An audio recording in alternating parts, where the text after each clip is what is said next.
Okay, so today I am here with Mr. Dan Munro, who I've known for a number of years now. So I'm very honored to be interviewing him today around manipulation. Now, as far as I'm concerned, Dan has one of those brains that sometimes I can barely believe it even fits inside his skull. It's that much content to actually hold it all in there. But genuinely, all jokes aside, Dan is an absolute genius when it comes to things like psychology and human behavior and understanding it. Now, I actually met Dan a number of years ago when he became my coach. We've become friends since. He's also trained me to become a coach. So our relationship has been many, many years now. But without question, Dan is one of the people that I know that has one of the deepest levels of knowledge when it comes to psychology. So I'm very honored to be here with him today to do a bit of a chat around manipulation. Speaking of manipulation, there was some solid flattery there. It worked very well. A nice big ego, like it wasn't Yeah, big well, it's enough. all true. It's all true. So No, let's just very get good straight ego. into it then. So, Dan, I know this is one of your favorite topics because one of your Mhm. specialities is working with people like people pleasers and everything like that. So I'm going to mostly hand the reins to you, so you do most of the talking today.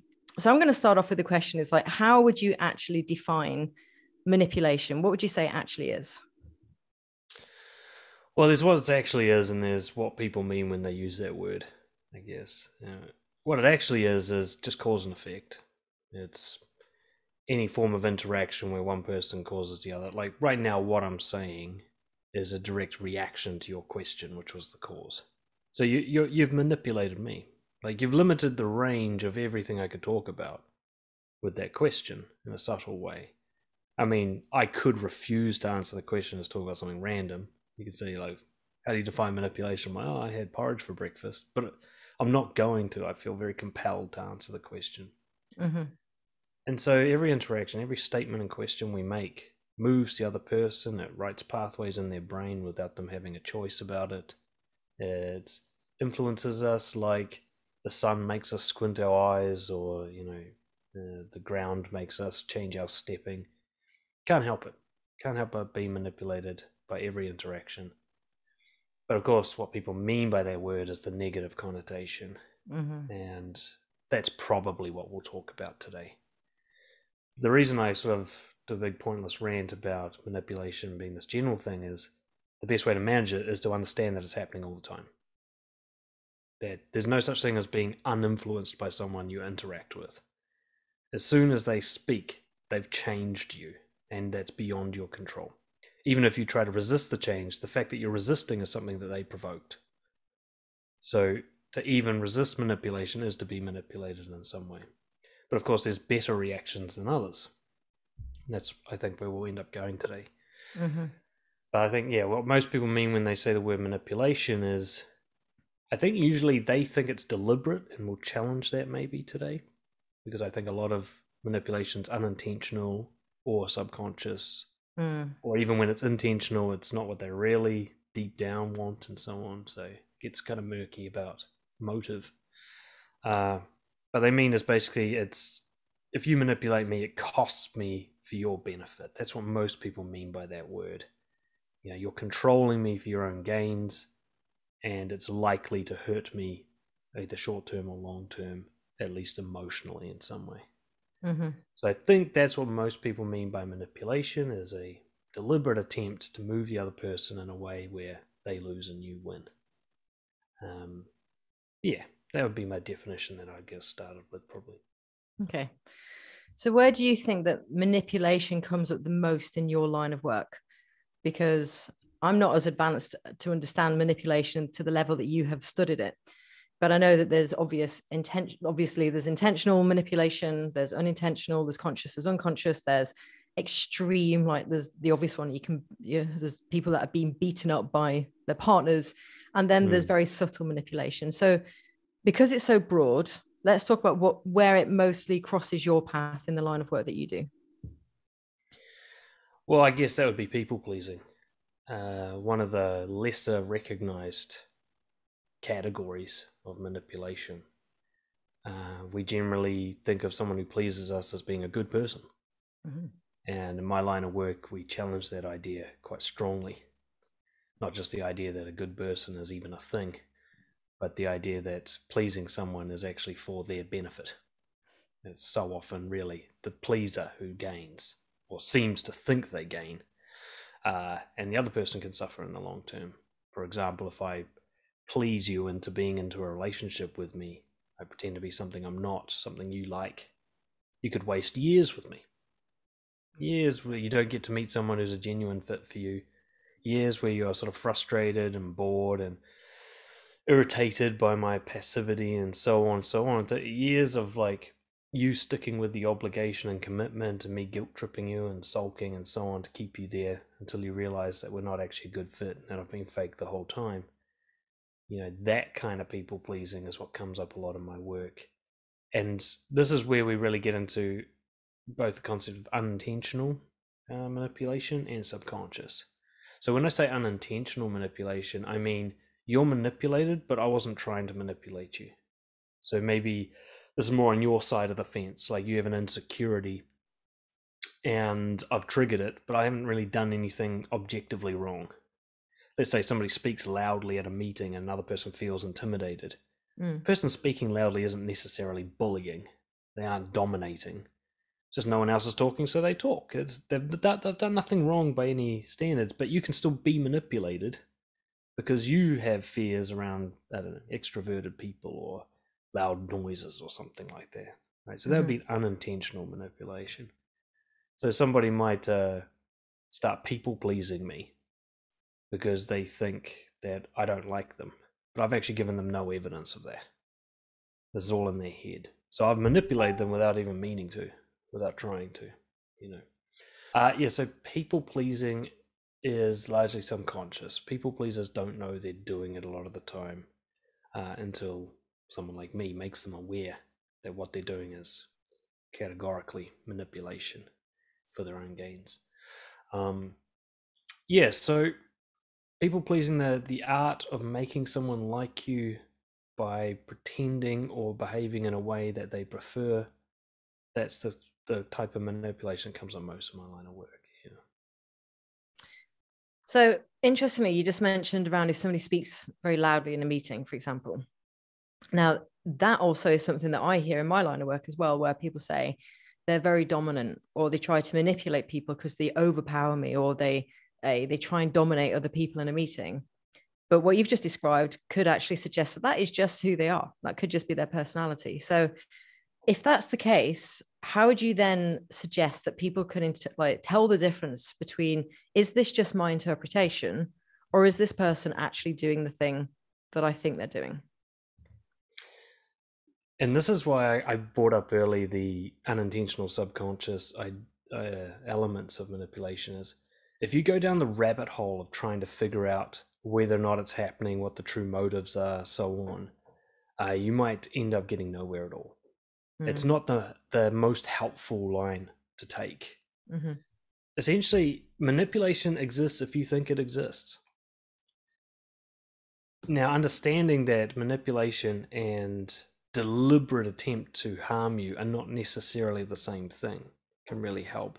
Like one way to look at it is nobody who does what we'll call that negative manipulation, that kind of cause pain for their gain, nobody does that out from a healthy place. Nobody does that from a place of confidence, a place of high self-worth. So if it's happening, understand, in a way, I think the best way to understand it is that they're sick. This is a symptom of their sickness. So either that's happening, either the person's sick and this is a symptom that they suffer from in the long run, at least as much as anybody else does. You know, narcissists don't end up very happy in their old age. I guarantee you that. You know, like nobody wins with this kind of behavior in the long run. You know, and so either they're doing it from that place or they're not trying to manipulate you. And you're just reacting from your own wounds and trauma to relatively harmless behavior that wasn't designed to harm anybody. Either way, you don't really need to know why they're doing this. All you need to know is you've reacted in a way that is not beneficial to you. And in most circumstances, that's about all you have any control over.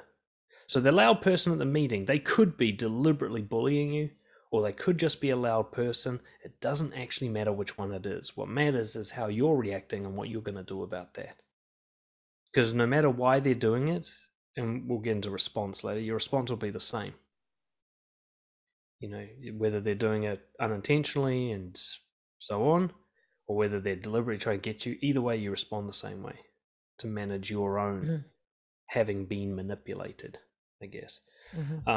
So that was a very long-winded way of saying it's almost not worth going there, because the only way to find out is actually to talk to the person. The only way to find someone's motives.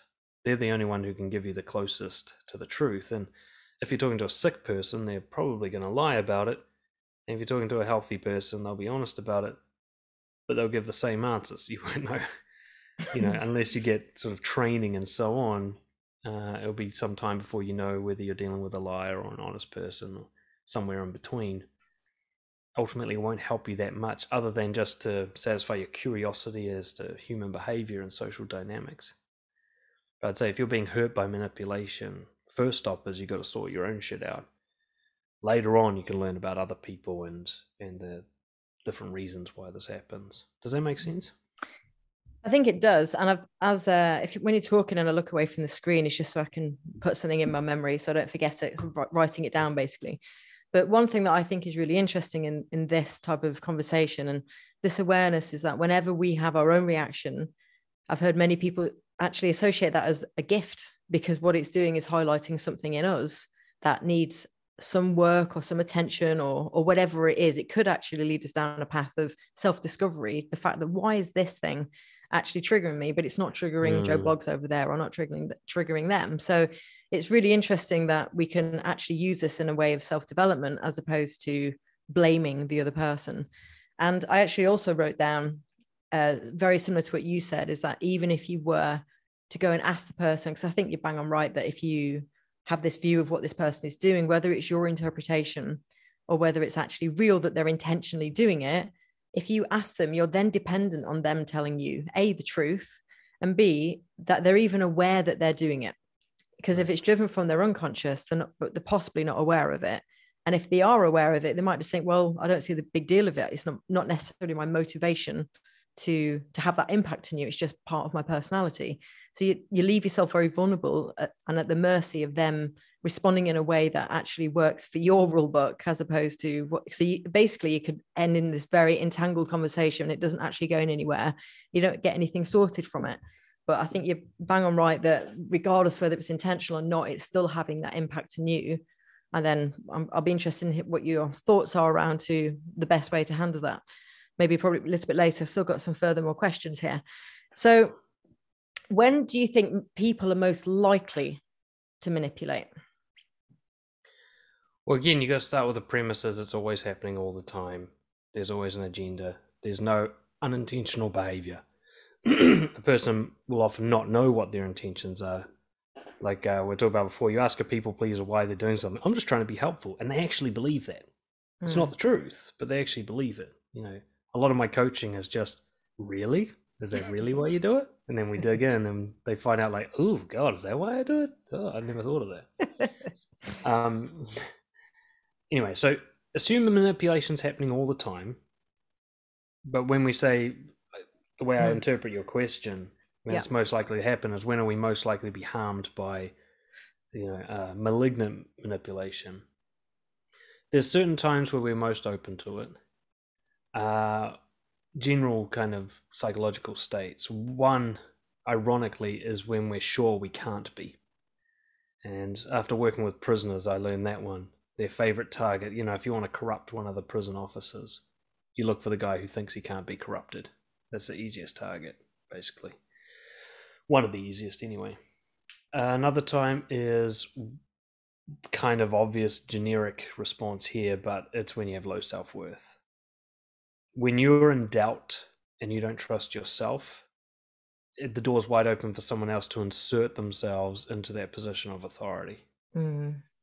So anybody who's either long-term traumatized with self-worth issues or they're in that vulnerable spot. You know, you think about the rebound, how often people will sleep with someone they really shouldn't have slept with. You know, how did that person get in there? It's because the door was wide open when you're like, oh my God, does nobody even love me anymore? And you've got that doubt going. So when you have serious self-doubt, that's, you know, I've worked with a lot of psychopaths and antisocial personalities and narcissistic personalities, and their favorite person is the person who's unsure of themselves. That's the person we can go like, I'll be sure of you for you. I'll come in and do that job. And then they start playing it like a leverage. You know, they do the hot and cold thing, the gaslighting as we call it, make you doubt your own reality. And this is how you can create a person who's easy to manipulate. Get them questioning what they were certain about. It's not the same as curiosity. It's more like insecurity. So once someone gets insecure, you can be like, I'll inject uncertainty. They'll cling to it because humans have that neediness for certainty. I'll give them some certainty, and then I'll become their source of certainty. And then I can sort of wriggle my way into their life and, you know, with other tactics, you know, remove other sources that might counter my views and so on, isolate the target, that kind of thing. Generally isolated, low self-worth, or arrogant. Those are the worst places to be in terms of, you know, that's how you manipulate someone. So if you think of someone like what you might call high self-worth but open to manipulation, that arrogance, just think of all the people that were incited to riot in the Capitol in the United States. Those weren't necessarily low self-worth people. It's quite a brave thing to do, actually. You know, they must have, at least some of them, been aware of the potential costs of that behavior. But they were actually played on the whole, like, you can't manipulate us. That's what the whole QAnon conspiracy thing was. Like, the government's manipulating us, but we're not going to fall for that. So that mentality of you can't manipulate us made them so easy to move. Go riot on the Capitol. Show them that you can't be manipulated. Right? It was used as the main driver and pushed hundreds of people to commit crimes that are going to ruin the rest of their lives. You know, there are guys currently in prison because of that. So you can see the kind of spectrum. You don't have to have low self-worth to be manipulated, but you do have to have a kind of weakness around being open to manipulation, essentially. I'm sure there's other states, but when you say most likely, that's what comes to mind, those sort of categories. It's interesting how, because I have a slightly different view on the essence of somebody arrogant as well, because you mentioned somebody with low self-worth and arrogant.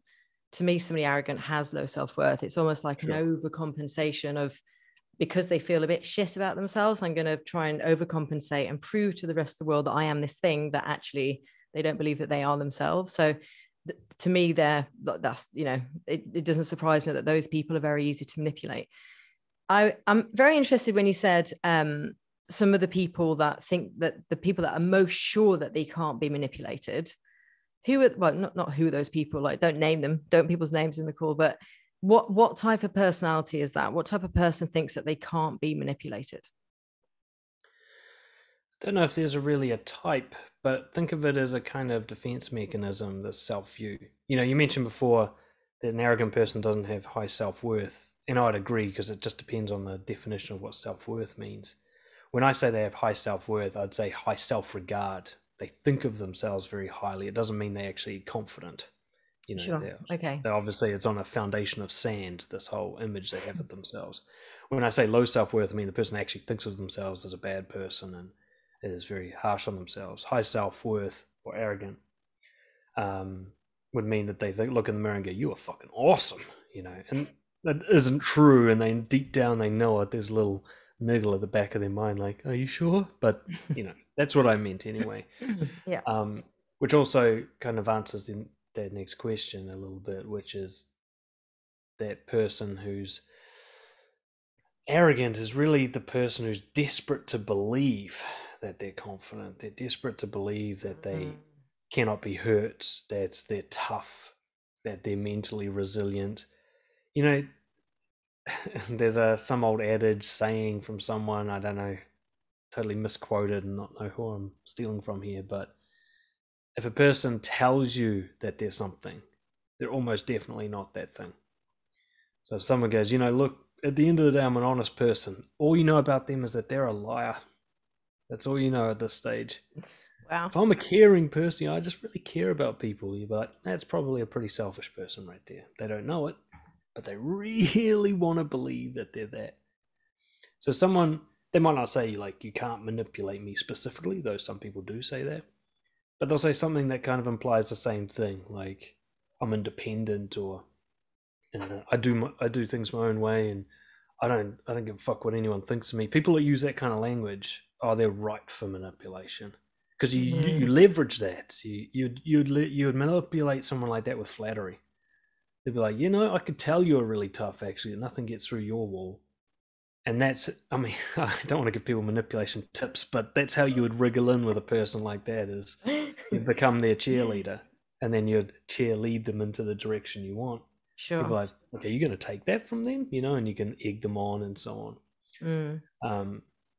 And you can make them feel like they're part of a group. That's the easiest way to manipulate someone, is to make them feel belonged.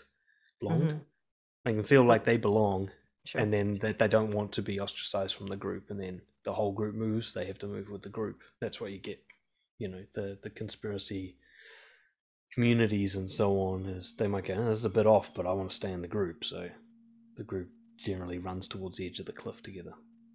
But yeah, the person who's really stuck, and you can tell by their language, they're stuck on believing that they are a certain thing, a very admirable, virtuous thing, and they're not willing to let that go. And that thing is something that can't be manipulated, it can't be moved. It's the strong, tough thing. That's the person who's, if I'm a prisoner, I'm looking for the guard who thinks of themselves like that, and I'm going to go blow some smoke up their ass and get myself a new friend, Interesting.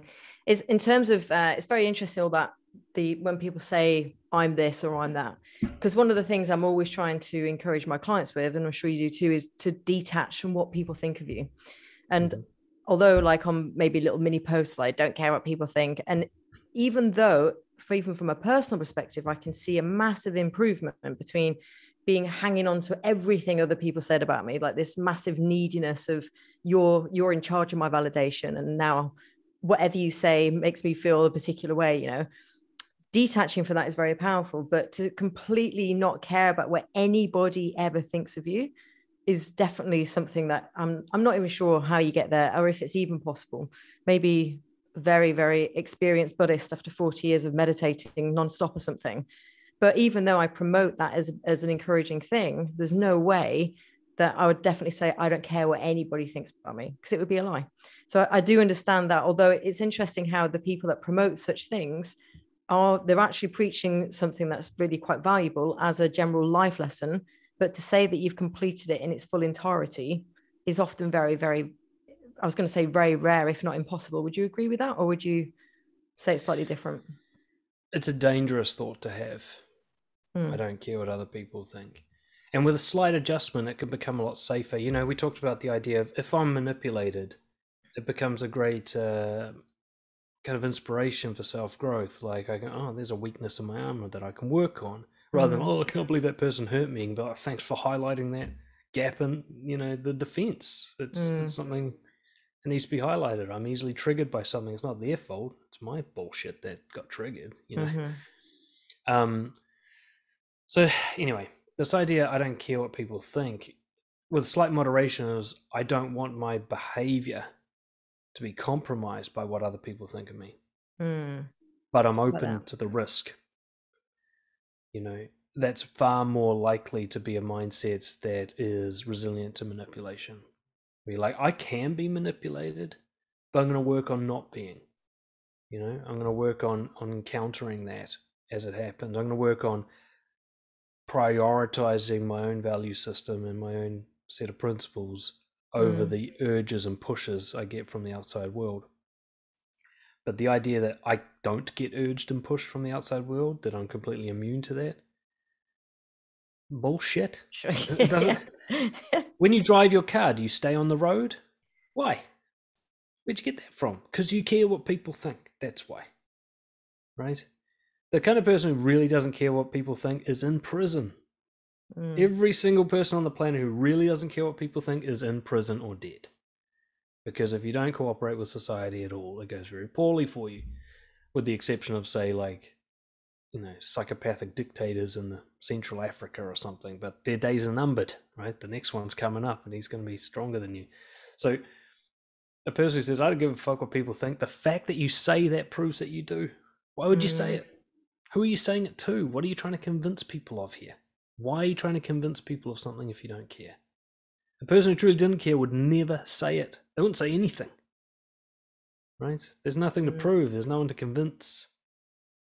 Right? So rather than I don't care what people think, like I consider myself highly apathetic about other people's opinions of me. When I hear them, my brain just deconstructs them into a realization this is just the other person's view of the world. It's got almost nothing to do with me. It could be completely inaccurate, or it's true for them, but it's not true for anybody else on the planet. Why would I take it seriously? But I have to go through that.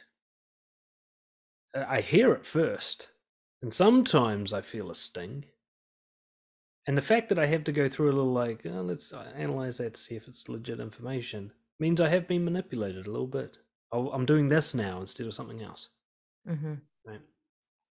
And that was the thing that I got taught the very hard way, through failure after failure, some of them quite catastrophic failures, being manipulated by criminals. I thought I'd have it all sorted, and then they'd do something that just proved that I had just been fooled all along. I had a really bad incident once where a pedophile that I was managing reoffended very badly. And he had me totally sold that he was rehabilitated. And he did it so... It was not like something on TV with the shifty eyes and he's obviously the bad guy. I mean, this was subtle. Interesting. It was totally under the radar and didn't ping any red flags. This guy was later identified as almost pure psychopath, which is incredibly rare. And afterwards, I realized, I was the mouse with the cat. I didn't stand a chance against this guy. He could read me like he had hacked my code. It was so subtle. He didn't say much. He actually pretended to have a problem speaking English, which turned out to be a lie. He did that very well. It was just the right amount of flattery, but not too much to spark any warnings. This humility. He'd even make mistakes deliberately to show a human side. It was beautiful, really. In terms of just like objectively viewing manipulation, it was like watching the perfect dance. And it was perfect because it didn't look perfect. But when that happened, I was quite kind of traumatized by it, I think would be the right word. I had to get some counseling and stuff partly because of what he had done on my watch. I had a lot of guilt. A girl's life was ruined because he manipulated me. And I had a lot of guilt about that. But then after sort of emerging from that, I still carry the guilt a little bit, but in a helpful way of kind of don't let that fucking happen again. Don't ever think that you're winning. Don't ever think that. That's the worst thing to think. It's losing to play the game. So to think you're winning means you've lost, especially against a guy like that. And you don't know when you're against a guy like that. That's how good they are. The most psychopathic, manipulative guy. You know how all the great serial killers, everybody thought he was a great guy? Right? I mean, how good do you have to be both a serial killer and loved? How clever do you need to be to get some stranger into the back of your van, How and never get caught, how good do you have to be to manage all those variables? Well, the key thing is, psychopathy is about 3% prevalence in the population, but that doesn't really tell us the full picture. One is we'll never know how many there are out there because they don't exactly put their fucking hand up. And secondly, they tend to get around. So it doesn't mean that because 3% of people are psychopathic, that only 3% of people get affected. These people go and affect many people. They're often promiscuous, for example. So you might wonder how you keep ending up with narcissists. It's because they get around. They have dozens of partners before they run out of town, right? So one person will hurt a lot. We used to say 50% of crime is caused by 5% of criminals. There's one guy steals all the cars in your neighborhood. Another guy cons all the old people at the rest home. They spread far and wide. So you never know when you're up against someone who's really fucking good at this. So good you will not see it. Don't care how good you think you are. There are top psychologists in the world that were manipulated by the same guy who got me. You know, he had everyone fooled. He shouldn't have been out on parole at all. That's one of the things that helped with my guilt, is he got through a lot of experts before he got to me. Unfortunately for me, he was training himself on those experts, so he got a lot of practice, and then I'm a goldfish compared to them. You know, I'm nothing. He had me easy. He got through like forensic psychologists who specialize in pedophiles. He got through them. Right? Wow. You won't know if your boss is that. You won't know if your partner's that. That doesn't mean you should go around fucking shifty about everybody. But it sort of does. It means a bit of skepticism about your own ability to see and be resistant to manipulation. Because you got to ask yourself a general question. What's more helpful? Thinking you can't be manipulated, or assuming that you can and keeping an eye out for it? Who's more likely to be manipulated? Mm-hmm. And that was the thing. I'm like, time to put the ego aside, because it's been shattered by this guy, and actually quite a few others got me as well, but nobody harmed more than this guy. But after that, I was like, okay, ego aside, you're not the best at this. Never will be. There's guys who've been practicing this since they were 6 years old. They're wired for it. They have no empathy. You'll never be better at this than they are. So assume you're going into a losing fight whenever you meet a new person, and just watch out. And once you watch out, it's not that hard to manage. Manipulation's actually fairly easy to manage, because it's as simple as you don't feel right. It's as simple as that. And once you learn to trust that, then you're very hard to manipulate. That's very interesting. I haven't worked in rehabbing criminals like you have, but I do relate to being shocked at how one person, I've heard you refer to them in the past as master manipulators, like just absolute experts at doing this. And I think one of the last coaching calls I had with you, as me being the client, obviously, was after a relationship had just broken up, and I'd been absolutely pulled into this narcissist. And I was shocked, because I'm normally sharp as a blade. And I'm not saying I can't be manipulated, because I'm not saying I didn't believe that I could be manipulated. I believe that I can be, but I'm pretty more switched on than the average person out there, I would argue, when it comes to things like this and human behavior. But this guy absolutely pulled the wool over my eyes, to the extent where I was actually very shaken up at how blinkered I'd become, and how much I'd been totally blindfolded by it. And it wasn't until I could kind of see the signs of it. My best mate gave me a bit of a nudge towards the end, going, where's Angie gone? Where's my best mate gone? This isn't the Angie that I know. And I was like, really? And I suddenly, things started, like the penny started dropping. Broke up with this guy, left the relationship. But in reflection, once I'd kind of done my grieving, because the guy meant a lot to me as well at the time, when I started looking back at it, I was like, oh my God. And from the outside, it was so obvious. But from when you're in it, it's incredible I was almost shocked that somebody had the capability to manipulate me to that degree. I mean, not even have a squidgy clue what was going on at the time. And which kind of leads me on to thinking that I think when you're more emotionally invested in something, because I know that you're obviously you must have been very proud in what you did, and when you were doing your work with rehabbing those criminals, and it meant a lot to you to, be part of that journey to get them back on back in the world and acting as normal human beings. And you're a lot more, and you're technically in that role to a degree, your responsibility as well.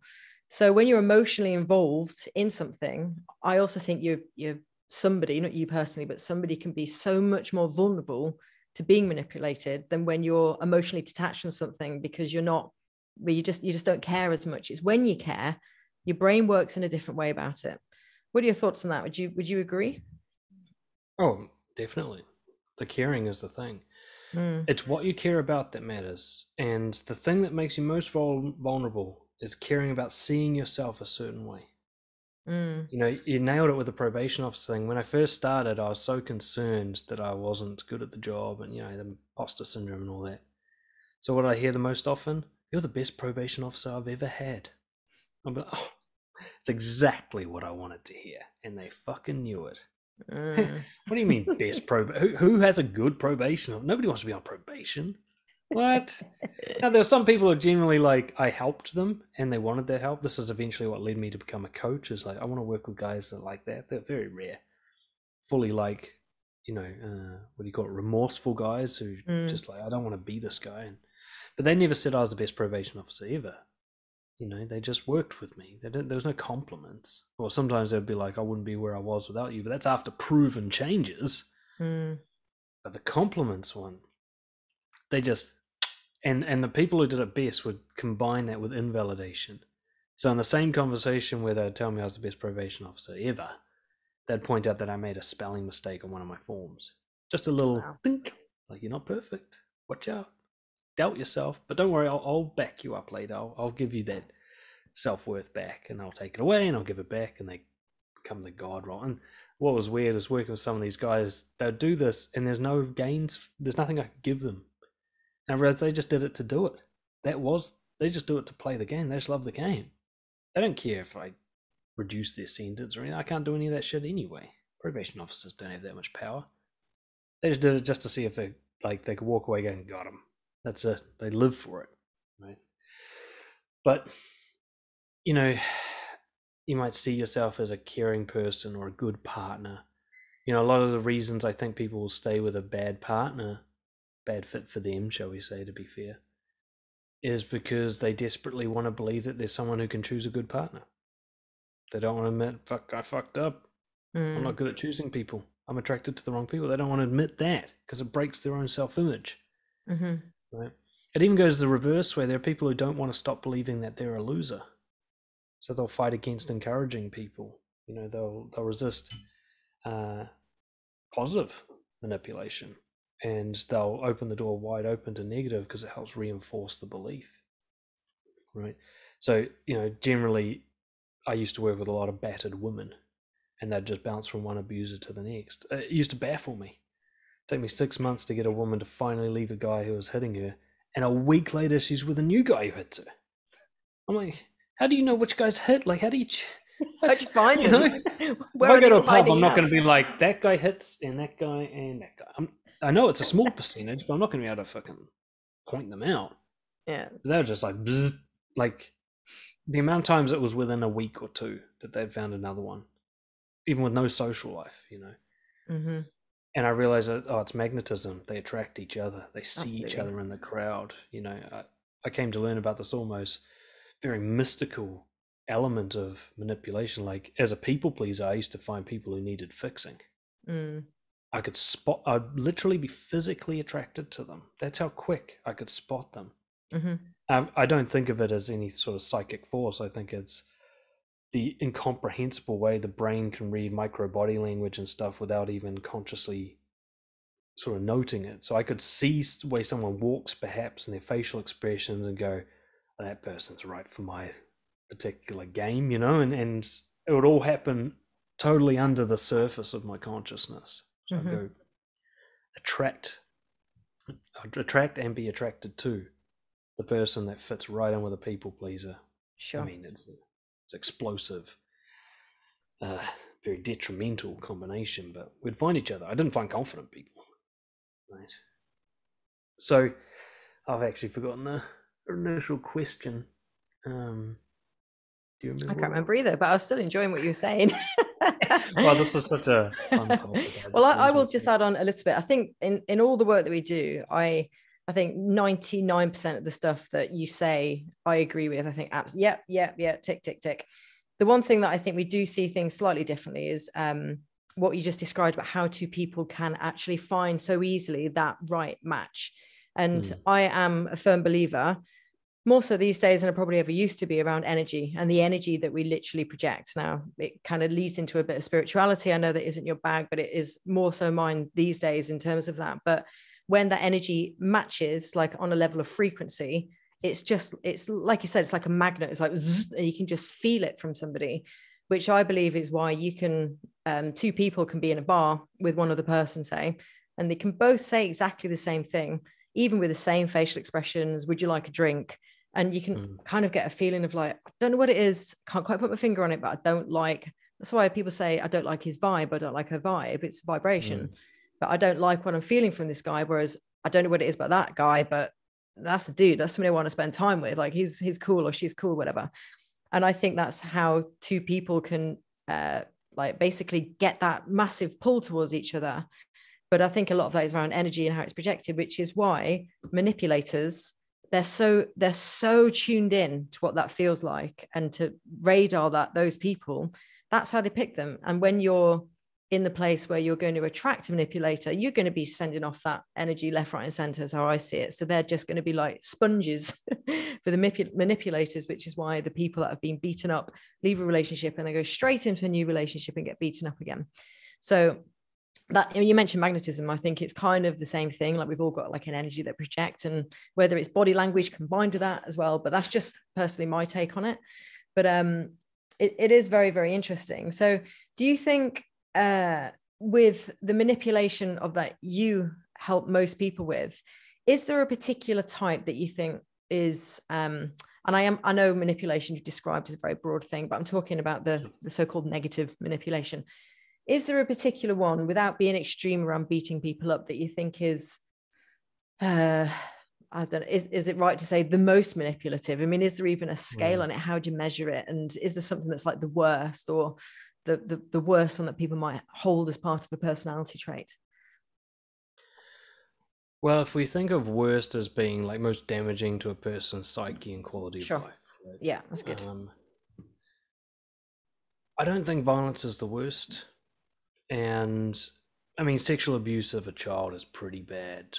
But I don't know if that's really counts as the manipulation we're talking about when you just force yourself on somebody. And that's why, say, like randomly getting punched by a stranger in the street rather than staying in a relationship, or being sexually abused by someone by force, I don't think it's in the same category of what we're talking about. It's more like losing a fight.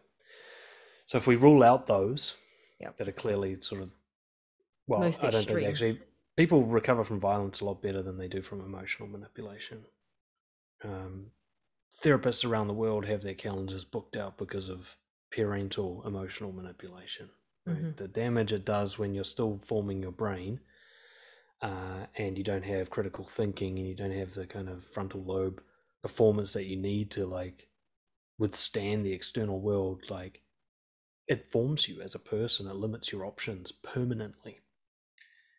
So I'd say the most harmful, in a very broad generic sense, is bad parenting. Wow. And one of the things I've learned a lot about more recently is the first 3 years, the shit you don't even remember. That's where a lot of the main damage is done. And it isn't done with the hurtful comments and stuff like you get with the, say, the mum and the teenage girl, that kind of nasty, spiteful stuff, or the man up and don't cry like you get from the father to the son, and all the classic stuff that we talk about a lot. Though that stuff is devastating. I'm in work because that stuff exists. Without that stuff, we have a happy, healthy world. It's as simple as that. But in the first 3 years, I'll give you an example, because I've only just become aware of this being a father and starting to research that element of psychology, which I'd ignored for most of my career. Like, I'm not that interested in infants, but now I am. And we were out with somebody. They're not a bad person or anything, but this was bad. That was somebody, and she was talking to my wife. She had her 1-year-old-ish in the pram, and the kid started crying, grizzling, just woken up from his sleep. Without looking, the mum grabs a pacifier and just shoves it into the baby's mouth and literally holds it there by force. What's a pacifier? A dummy? A dummy, yeah. Oh, yeah, sure. Okay. And just holds it there by force. Didn't even make eye contact with the kid. And I was like, you have no idea how damaging it is to do that. The messaging you just gave that child was horrendous. The no eye contact, no acknowledgement, no recognition. The shut up, you're inconvenient message. Like, your emotions are inconvenient to me, so I will literally squash them. I was like, oh, that's how it's done. So a lot of us, we have issues with attachment. That's one of the biggest issues we have, or at least in my field of work. We struggle to trust people, or we cling to people, or both. And we push and pull. We can't seem to have a connection we feel safe and healthy with. We don't realize that in the first 3 years of our life, a lot of that damage was done. And it was done often with good intentions. There's this Ferber method where you leave a baby to cry itself to sleep. It's supposed to kind of like just toughen the kid up and, you know, learn how to sleep on your own. I've personally just put it out there. I've never agreed with that, but that's just. Well, you shouldn't. The data shows that you really shouldn't. Yeah. And a lot of parents listening to this might be feeling quite defensive right now because they tried it and it seemed to work and their kid seems to be fine. And look, it's recoverable, but you need to understand what you did. You told that baby when it cries and when it's distressed, no one's coming for it. Yeah. It's on its own. It can't trust anybody. It can't rely on anybody. It's in this cold, dark world where it can't see, it can't understand what's happening, and it's left alone. The reason it stopped crying is because it went inside. Yeah. It went, nobody's coming for me. And then later on, when you're like, why won't my teenage daughter talk to me about anything? Oh, that's just teenagers. No, that's avoidant attachment. Mm-hmm. That someone who said, you know, when I cry, no one helps me, I'm on my own. And they formed a belief before they even knew what beliefs were, before they even had language.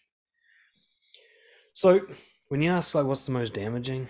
It's the stuff that happens. And honestly, like, a bit of that stuff can be counterbalanced. Mm-hmm. So to give some hope to parents that, like, thought they were using the right method, they really love their kid and they're trying to help and they're following what the doctor says and the doctor actually gets it wrong in this particular case. If you're a very loving, encouraging, supportive parent the rest of the time, don't worry about it. It'll counteract it. You're not going to have a damaged kid. But if you're also emotionally distant, too busy with work, angry at them every time they cry, yeah, that's going to do some damage. Mm-hmm. There's not enough counterbalance. You can fuck things up in relationships. You can accidentally be a bit of a people pleaser or a bit narcissistic or a bit this and that, as long as it's just a bit. And the rest heals it, you know? But if it's more than a bit, and I can't define what a bit is, there's just a line where it stops being counteracted, where it doesn't get healed, where it starts to grow a cancerous kind of psychological tumor that will eventually kill whatever's happening. Mm-hmm. Yeah, a lot of people just don't realize that that's what happened to them as kids. There's very little subtle things, you know. Totally agree. Yeah, it's damaging. It's interesting when you said when people defend that.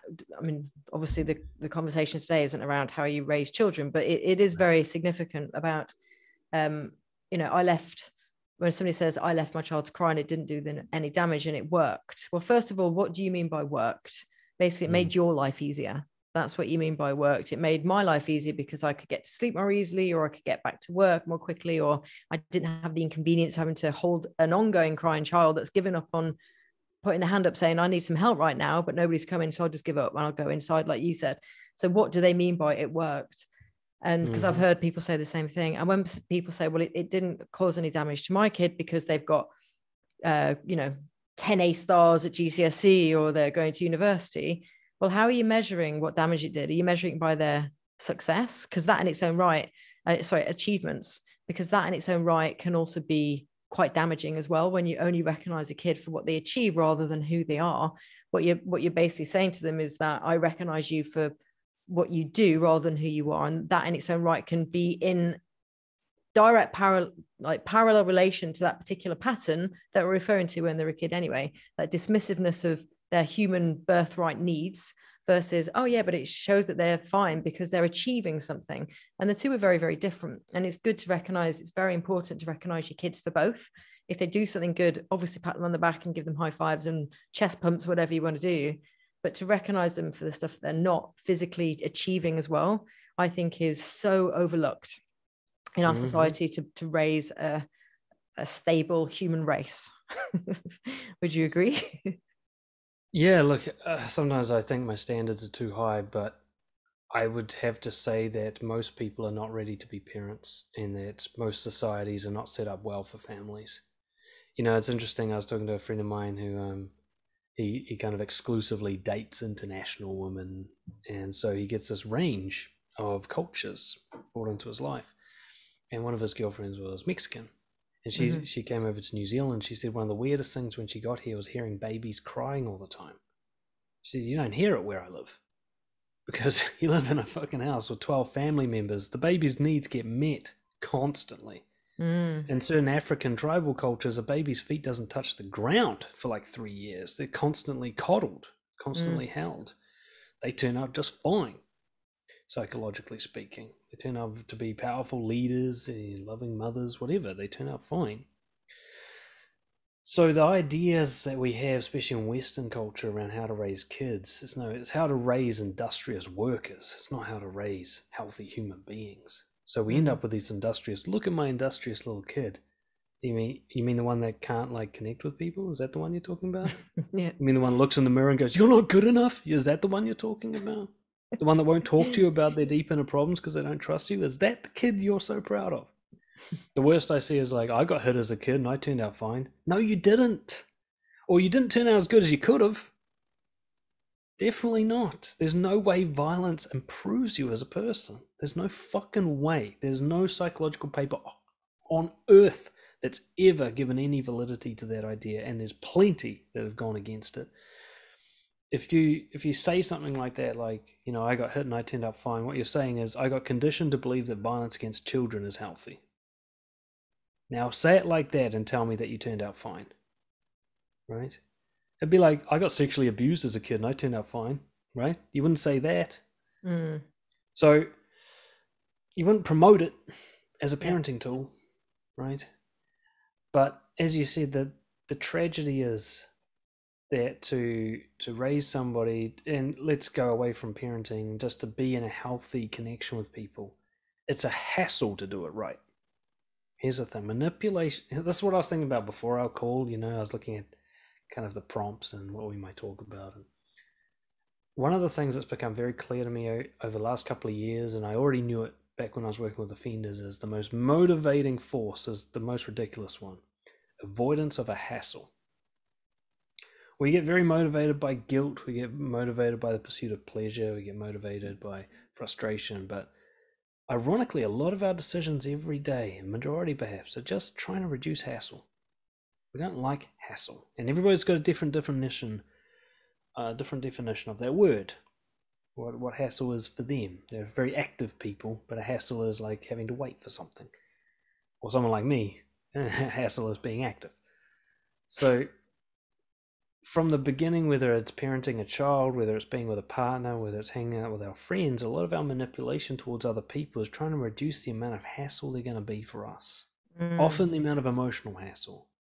It's uncomfortable for me to be around someone grieving, so I'll cheer them up. It's agitating for me to be around people who are bored, so I'll entertain them. Right? It's scary for me to be around someone who's angry, so I'll calm them down.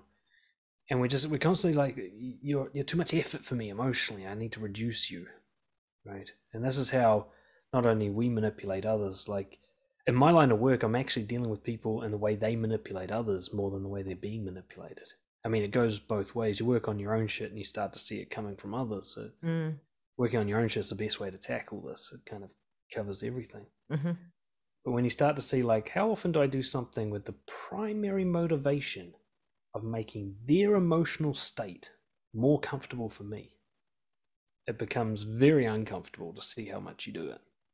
To just go, wow, it's like a little bit of everything I say has some of that in it. And this was a very, very painful wake-up call for me in my mid-20s. It didn't happen in a single epiphany. You just have a series of stages, an ongoing revelation over time, where I was like, do I even not do this? Like, is it everything? Is it everything I've ever done? Is my career based on this? Do I have a career that just shuts everyone up? Is that really why I chose it? When I go out drinking every weekend, when I go to the nightclubs that I don't even enjoy, is that just so my mates will be comfortable around me? Like, not to mention every sentence out of my fucking mouth, is it just designed to put someone in a state that I enjoy? Why am I so funny all the time? Why do I put so much effort into that fucking stand-up comedy performance that I do in every social situation? Because I like people laughing. It's less hassle than being sad or serious or arguing. And I was just like, shit, please don't tell me that's the only reason I do this, because it's starting to look like it's the only fucking reason I do this,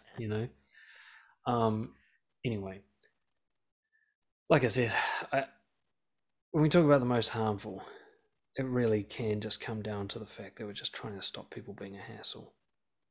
We don't want to put in the effort that healthy connections require. A parent doesn't feel like they have the time, and sometimes they, because of the way society functions in the Western world, they don't have the time and support needed to do the right thing, the long, painful thing that you got to do for the kid to develop properly, the spending time with them, the letting them cry in your arms, the letting them feed themselves even though they make a massive mess, the whatever, the letting them ask their 400,000 questions a day and answering them. It's a fucking hassle. But if you put that effort in, you're going to end up with, as somebody says it, Dr. Gabor Mate says, if you get the first 3 years right, you don't have to do anything else. And that's pretty much it. Like, you get that toddler development right, they're going to be so fucking confident they'll take off on their own. That you won't have to worry about them. They'll climb the trees without falling. They'll stand up to the bully. You know, they'll resist the shit from the teachers that isn't right. And whatever, they'll do everything they need to be a healthy person. But you get that first 3 years wrong. If you make them into a little slave that tries to be convenient, the rest of the world's going to dominate them as well. Very interesting. I think, what was the point that you just, it reminded me of when this hassle topic, I'd never looked at it like that, but I think it's very, very true. But it's also, we kind of go back to the child rearing again, but it's so related that it's why so many parents just hand their kids like a tablet or some form of device where they're busy. Let's go, right, just watch TV or just watch. I mean, if they're busy, fair enough, they've got a specific, I've got to get this washing up done, or I've got to put the washing on, fair enough. But some people just can't be asked to just interact with them because it takes a lot of patience to read the alphabet 57 times. It takes a lot of patience to count to 10 420 times in a day. Whereas actually that's the part that is the most needed, I guess, at that age. I mean, I don't have children, but from the small research I've done on very, very young kids. But the hassle part is just, it's so much easier just to chuck them a laptop, or so much easier to chuck them a tablet. And then it creates that whole addiction. And it's also another reason why I think we're so obsessed with our phones as a world. And to a degree, technology has manipulated us, because they actually, a lot of these like applications, like the obvious ones, Facebook, Instagram, everything else, and just the way that they're designed, they've hired people that know how to basically manipulate our minds, and they're designed in a particular way that we're actually feeding the trap which we've been set for us by using these devices so much. So, and we start them off these days at such a young age. Like, I openly admit I spend too much time on my phone. I run an online business. I'm always on technology of some nature, but I certainly miss it when it's taken away from me. Like if I'm out somewhere and my phone dies, I feel a bit, oh my God, I hate it. Like I don't have that immediate connection with the world. So it's definitely there. And I didn't even have a mobile till I was in my mid-20s. So imagine what that's like when you've been programming somebody to be manipulated by technology in that way since they were 7 or 6 in some instances, even younger in some instances, you know. So it's quite frightening when you think of it like that, of what that could lead to if you fast forward 4 decades of that programming and reprogramming. And it also explains why we've got such a disconnected society, and why so many people are behaving in a manipulative way, because they're sometimes not even aware of what those social cues are, because they spent so much time focused staring into their phone. And all the other ways as well, you know, like generally, like let's say you have a mother that guilt trips you. Well, guess what her mum did to her? This is how she learned to communicate her needs. This is how she thinks it works. She doesn't even think. It's just, this is how talking happens. It's like if you read 1984 by George Orwell, you know, the constant theme is that they're rewriting the language so people can't actually think for themselves. They're limiting the language in such a way where you're forced to have the kind of thinking that they want, because the language is thinking, you know. It's such a great idea that generally we're raised to manipulate by people who were manipulated, manipulating us. You know, it's as well. But at this point, you're also touching on the solution. You know, you said that feeling you get when you're away from technology. If you ever want to break your addiction to technology, you go in the bush for 2 weeks and you prove to yourself that you don't need it. You remind yourself that you never needed it. If you want to break your dependency in relationships, you stay single on purpose for as long as you possibly can. You know, if you think that your friend circle manipulates you, move to another city, be on your own. One of the key elements to recovery, or should I say to building a resilience and a healthy skepticism and ability to manage manipulation, is to be willing to lose the thing you're attached to that made you easy to manipulate. Maybe it's an identity you need to lose. Maybe it's a sense of security. Maybe it's validation. There's something you need to lose and show yourself that you can survive without it. For me, it was identity. I wanted to be seen as the nice guy. That was the thing that anybody could use against me. My friends at the time, they used it to make me their entertainment. It was really hard to look back on it to realize I was only invited to things if they wanted to laugh. If somebody funnier was there, I didn't get invited. I was like, oh, that stings. I don't actually have friends. I thought I had lots of them. I don't. I have an audience. An audience that's looking for a cheap deal, But my attachment to being the funny guy, it compelled me to be the funny guy, which is also me manipulating them. So we're going back and forth. We're circular here. Manipulation's almost always circular. One of the interesting things you'll see in domestic violence cases is how often the woman usually, but men get beaten too, but how often the woman will provoke the violence. It's 50-50 quite often.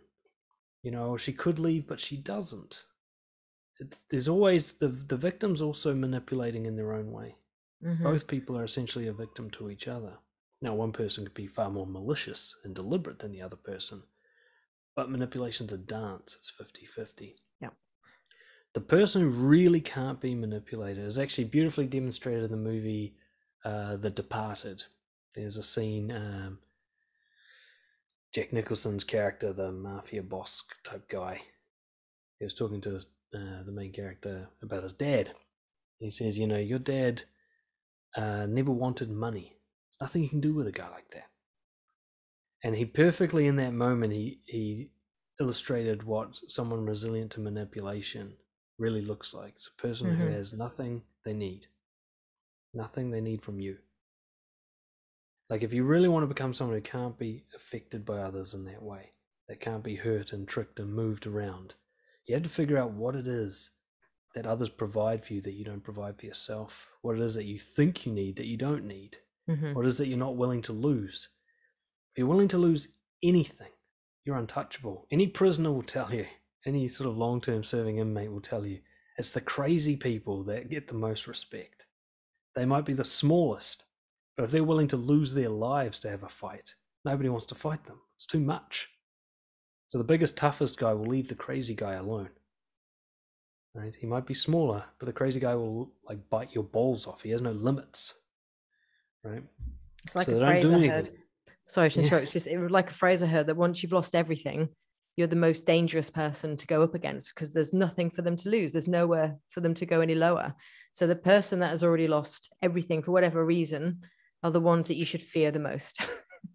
Pretty much. And you have to become a bit dangerous to be secure from manipulation. You have to be willing to cause a scene. You have to be willing to lose your job. You have to be willing to divorce. You have to be willing to lose all your friends. You have to be willing to be ostracized by your family. If you're willing for those things, I don't mean you seek them or provoke them, but you're willing. You're like, my integrity comes first. Those preferences come second if I'm left with that choice. If you're that person, almost impossible to do any real damage to you with manipulation. I don't mean that you can't be moved a little bit, but you won't be moved very far. See, for example, I'll put it this, no matter how confident you are, you can be tricked in some way. You can be influenced, manipulated. Like we talked about, there's people who have been practicing this for decades. To you, like a dog that can be trained. Even the smartest dog in the world can be trained by a human. They just don't have a chance, right? But how long it continues for, that's where the difference happens. So someone can scam me once, and that's all they're going to do. I'm going to be like, you know what, keep my money, I'm fucking out of this, right? But the person's like, I'm going to get my money back. That's the person who's going to get real damage done to them, right? This is how casinos work. Casinos are basically a big manipulative scam. It's not about getting you to gamble. It's about getting you to keep gambling because the odds are slightly stacked towards the house. So over time, you're going to lose. So what a lot of casino machines will do, the way they're programmed, is to let you win up front. Now you've got something to lose. Like, oh, I've doubled my money. Maybe I could double it again. And then by the time you're actually down to the point where you're less than what you came in with, you're like, I've got to at least get back to what I came with. And that's how they get you. But the person goes in there is like, I got $20. Whatever happens with this, I'm out. They lose it. They're like, oh, well, I'm done. I'm off to the pub. That person only loses $20. And they didn't need that $20, so they don't really lose anything at all.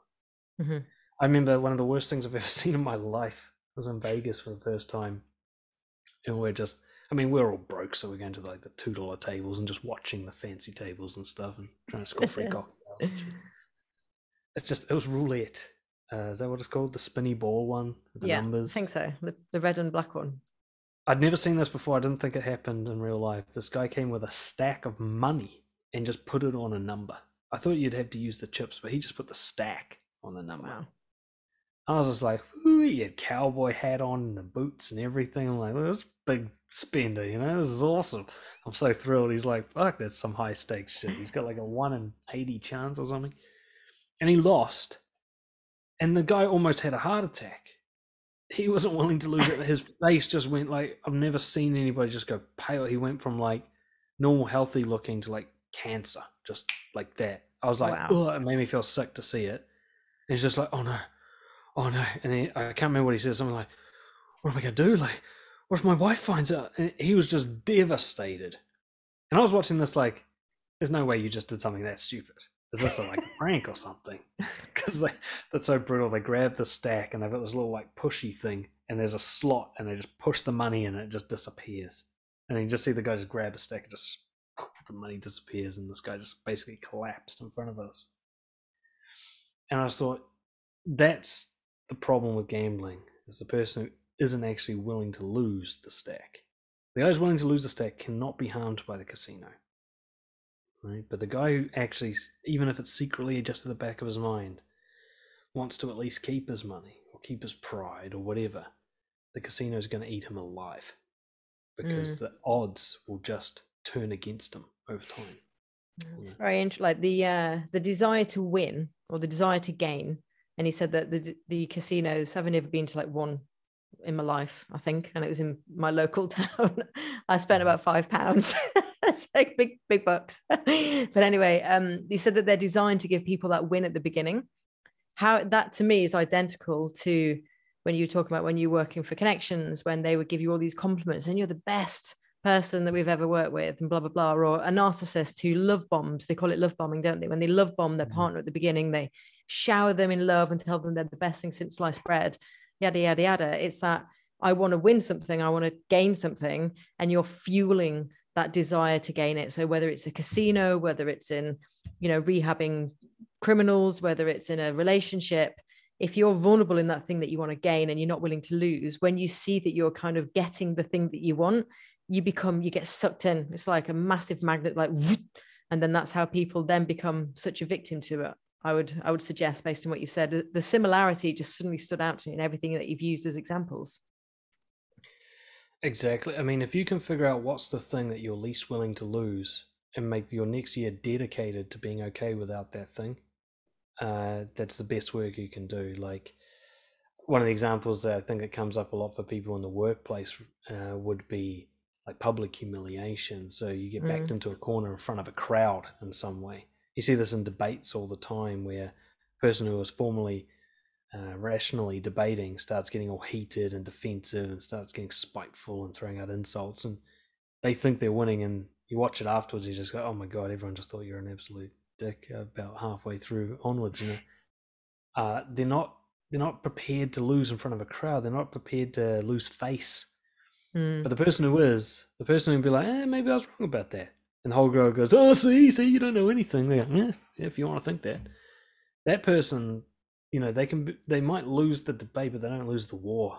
They go home and they're okay with themselves. So who gives a fuck if the whole crowd turned on them? You can see this sort of playing out right now with the whole Joe Rogan podcast. Fucking, very interesting kind of conflict with the cancel culture. Cancel culture is a great example of kind of group mob manipulation. Mm-hmm. And what's really interesting about the cancel culture idea is the person has to want to keep their reputation in order to be cancelled. If they don't care, you can't do anything to them. And this is why, like, certain guys like Dave Chappelle, the comedian, they attempted to cancel him, the mob, so many occasions, but he doesn't care if he's cancelled or not. He walked away from $50 million at one point in his career. He doesn't give a fuck if he loses everything. And because of that, he didn't lose anything. But the person who says, I'm sorry, it's in some way goes back on what they believe in, compromises their integrity to try and please the crowd, they always get cancelled. That sorry is the death sentence. I also think that can go, we're kind of going slightly off topic with the cancel culture. I think a lot of the people that are most offended are the listeners, because it's also a form of manipulation, that if the same narrative is constantly cancelled, no matter what the topic is, so only one narrative is actually allowed out into the rest of the world, that's also a form of manipulation, because people are going to be programmed to believe the only thing they're hearing on loop, whereas actually an alternative opinion might not be the person that's being cancelled that has the issue. It's the listeners going, hold on a minute, this is surely like, we should hear both sides of the story here. You're only promoting one, that's an issue. But again, it's a form of manipulation. It's like this mind control kind of thing. So it's so broad manipulation. It's everywhere, whether it's in technology, whether it's in relationships, whether it's in connections, whatever, children raising, whatever. So just I know you've got a bit of a time limit. So let me just ask one question I think would be really useful for anybody listening, is that how would you advise somebody to recognize that they're being manipulated? I know, again, it could be a bit down to interpretation, but if that is the case, how would you suggest that they then respond to it and how they handle it? Cool. Simplest way I can put it is, if you don't feel right, trust that you're being manipulated, even if the other person doesn't mean to manipulate you. Being manipulated is something that happens inside of you. So if it's happening, it's happening. It doesn't matter whether they're trying to or they mean to or anything. If it's happening, if you're intimidated, you're intimidated. It doesn't mean that they're necessarily objectively intimidating. It doesn't mean that they're trying to dominate you. It doesn't matter if they're trying to or not. If you are, you are. And it can be both. What I'd say is anything that just seems a bit off, and including positivity, like you're so flattered by someone, you feel that like warmth, that boost from them all the time. That's actually a red flag. Doesn't necessarily mean they're doing anything bad, but it does say something in you requires this validation. Like if your mood changes when someone either compliments or criticizes you, that means that your self-worth is dependent on external variables. That's a problem, right? If it just gets a brief like beep and then back to normal, that's okay. We're allowed a little beep. But if it's like, what? And you change who you are because of it, that ain't right. I mean, I've been manipulated by my own bank account, right? I look at my bank account like, yay! And then like, oh, right? There's numbers on a screen. There's no way the bank account's trying to hurt me, right? But it just shows me like my attachment to financial resources, to security. That's the gap in my armor. If I don't have that, then look at my bank account, it should just be numbers on a screen. That's what it always was. Just, ones and zeros, a binary code. It's nothing. It doesn't mean anything, right? So as soon as you feel off in relation, like in reaction to somebody else saying or doing something, if nothing else, there's something off in me that needs work, right? Doesn't matter what they're trying to do. I mean, it does matter. Like if you're in a relationship, if this is your boss, your family member, there's going to have to be some decisions to be made about how that continues or whether or not it continues. But it's almost one thing for certain is, before you can say, you're manipulating me, you need to go like, is this me or is this them? Right? Like, am I generally a secure, happy person? Not happy necessarily, but am I generally a secure, confident person who's sure of themselves, and it's just around this one person that all falls apart? Or does this kind of shit happen a lot? Or is this a pattern? One of the things my coach asked me, one of the best questions ever, when you're having a problem, ask yourself, is this a new problem or a recurring problem? And as soon as you say that, almost every time it's recurring. Like, this has happened before. It looks different, but it's the same thing. And so you got to ask yourself that when you're having an emotional reaction to somebody else saying something about you or to you, or even seemingly indirect. If you have a stronger than baseline reaction to that, you got to say, is this recurring? Do I always react like this to this kind of thing? Or this kind of person? Or the narrative I have about this situation, is this one of those narratives that I tend to have a bit of a reaction to, either positive or negative? Because that's the gap in your armor. And in terms of solving that, or shall we say, don't call it a problem, but as a piece of work that you want to work on. This is where addressing it with the other person kind of kills two birds with one stone. You're doing it for you, but also you're helping them to respect you. One way to look at it in terms of manipulation is you can start with a generous assumption, but they didn't mean to do that. And if it turns out you're wrong, that will be proven. You don't need to worry that you're going to be naive here. You're just going to start with like, let's give them like the benefit of the doubt, and we'll put this to the test. This thing's going to go on probation now. Right? So somebody says something to you and you're like, oh, I didn't like the way I felt when he said that. We've got some doubts. It might just be me. It might be they didn't mean to, you know, like generally they're a better person, or it might be like something I can learn about them. Like I have a few friends that are autistic, and you know, they can be like really blunt.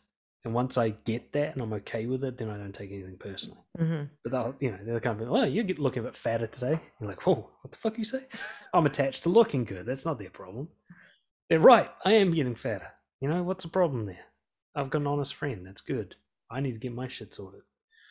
But it also long-term benefit for their own relationships. I can help them see, you know, there's other ways to communicate stuff like that. This is how I reacted. Maybe other people react like I do quite often. Maybe that's why you're struggling to make friends, you know, and we can help each other. A lot of people, like especially people pleasers, they're actually helped a lot by people giving them honest feedback for once. You know, I tell the same story over and over about a girl telling me that I sounded pathetic when I was doing self-deprecating humor. I was like, huh, pathetic. I'd never thought of that. I thought this was funny. I don't even like doing it. It's just secret self-loathing disguised as a joke. Like, nothing good's happening here. And it sounds pathetic. Okay, I'm willing to have another look. Thank you for I mean, I didn't say at the time, I was like, you bitch. But, you know, 5 years later, I'm like, thank God she said that. Sure. So all you have to do to address it is to call out the not right feeling. And if you're not even sure, you can literally say it like, I don't feel right when you said that, when you did that, or something's off when you say that. It could be a compliment, criticism, indirect remark, weird statement. That the key here is their response, maybe not their first response, but their long-term pattern response will tell you whether or not they actually respect you. Love that. You know, I actually had this conversation with someone yesterday. She's got like quite a sort of narcissistic family, unfortunately. Sometimes you get packs. And she said, like, what do I say to them? So on and so forth. And basically my response was, look, if the person's healthy and has your best interests at heart, all you'll have to do is tell them how you feel and they'll do the rest. You know, they'll figure out how to interact with you in a way that shows respect. You know, like one of the worst types of manipulation that's hard to deal with in certain cultures is what I call bullying banter. Stuff that looks funny and makes everyone around you laugh, but it's actually like a fucking dart right into the heart. And so it's a secret, it's like a anthrax inside a birthday card, you know what I mean? It's this thing that it doesn't look like bullying to anyone, but it's definitely bullying. But you doubt yourself because everyone's having a laugh. Yeah, with just the lads at the workplace or whatever. Passive aggressive. Classic passive aggressive, right? Well, I heard of a new term, covert aggressive. So passive aggressive is inactive, but covert is quite active, but it's hidden. And so this would be definition of covert aggressive, which is like, nah, we're all just having a laugh, mate. You're being too sensitive. It's like, dude, you hit my wound. This isn't being too sensitive. Like, that's not, you know, you have a laugh about how small my ears are. That's fine. Unless I got a big problem with how small my ears are, then you don't have a laugh about it. Like, that's not banter. Sure. That's cruelty. Yeah. That's torture. You see this a lot in the trades, like being an apprentice in the trades, whether you're a bricklayer or a plumber or whatever. Generally, the culture is you get some shit as a kind of indoctrination into the thing. And if it's healthy, it'll be some funny pranks, but there's nothing that'll make you cry yourself to sleep. But there's some of these places where the guy gets tortured. You know, the guy, like, his life is ruined. It's personal. It's aggressive. It's constant. The guy's nervous to go into work. That's not banter. So that guy needs to trust that feeling. Like, if I feel this way, it ain't right. Now, you express the feeling, and their reaction will tell you how much they actually respect you. If you're like, dude, look, I know this is a bit of a laugh to you guys, but it's actually really hurting my feelings. Do you mind calming it down a bit? And they don't. That tells you all you need to know. This was never banter. Sure. This was always bullying. No confident, healthy person is going to keep hurting you on purpose. There's no fucking way. And that's the thing you got to keep in mind, no matter how much self-doubt you have about yourself. You don't need to know whether or not you're okay. You can ask yourself, would a confident, healthy person do that to me? Mm-hmm. If the answer is no, that tells you so much about what's really happening. Mm-hmm. Right? Again, it might not be intentional. And they'll be like, the same client, she's got an 80-year-old aunt who she was struggling with. I'm like, yeah, she's 80. Good luck changing that. It could be fucking pretty dementia. Ingrained.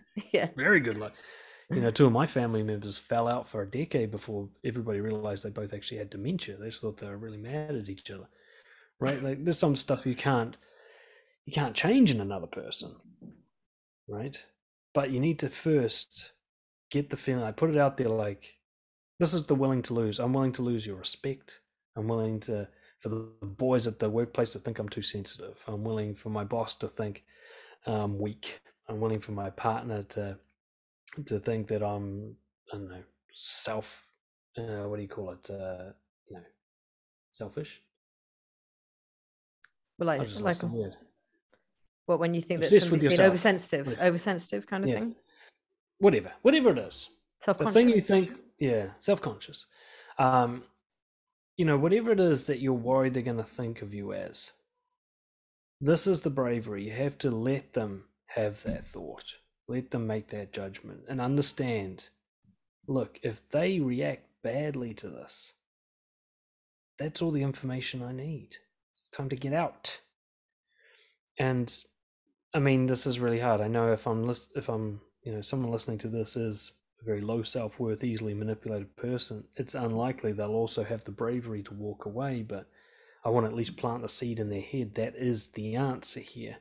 Mm-hmm. You either have the self-confidence to confront and hold boundaries and like resist the storm, or you got to walk away.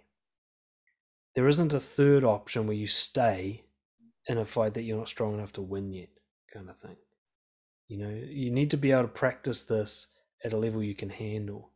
So, we talked about this when we talked about confrontations, that start confrontations with people who are safe to confront, and it could be like, you might know in some intuitive way that you are too sensitive. You're sensitive to stuff that isn't malicious, sensitive to stuff that, you got a best friend who's always encouraged you, always had your best interest at heart, loves you, wants you to do well, and occasionally they say things that hurt your feelings, just very occasionally, and you can kind of see like it's very unlikely that they're trying to hurt me, that this is some big act. Mm-hmm. Well, mention that one to them. This is a safe person to try this out with. This is a kind of the level of battle you might be able to handle right now. And just say, look, I don't mind having a laugh with you. There's this one topic. I'm sore about it. Like, I'd rather you just didn't push that button. Any other topic's fine, just not that. Or words to that effect. Now, if they go to town on that topic after that, well, maybe there is something wrong with them.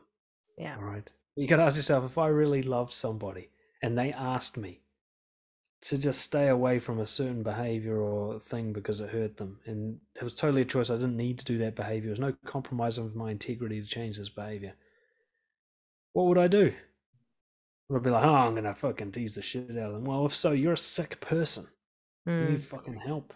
Sure. Right? You're the problem. You're the bad guy in this situation if the answer is yes to that. But most people, and I try to have a generous assumption though, I'm getting cynical as I get older. Most people don't want to hurt their loved ones, I think. Most people or don't anybody, want to hurt their for that friends. matter. Or anybody. I think it was one of the biggest things that came out from working with you is understanding people's motives when it comes to being somewhat assertive.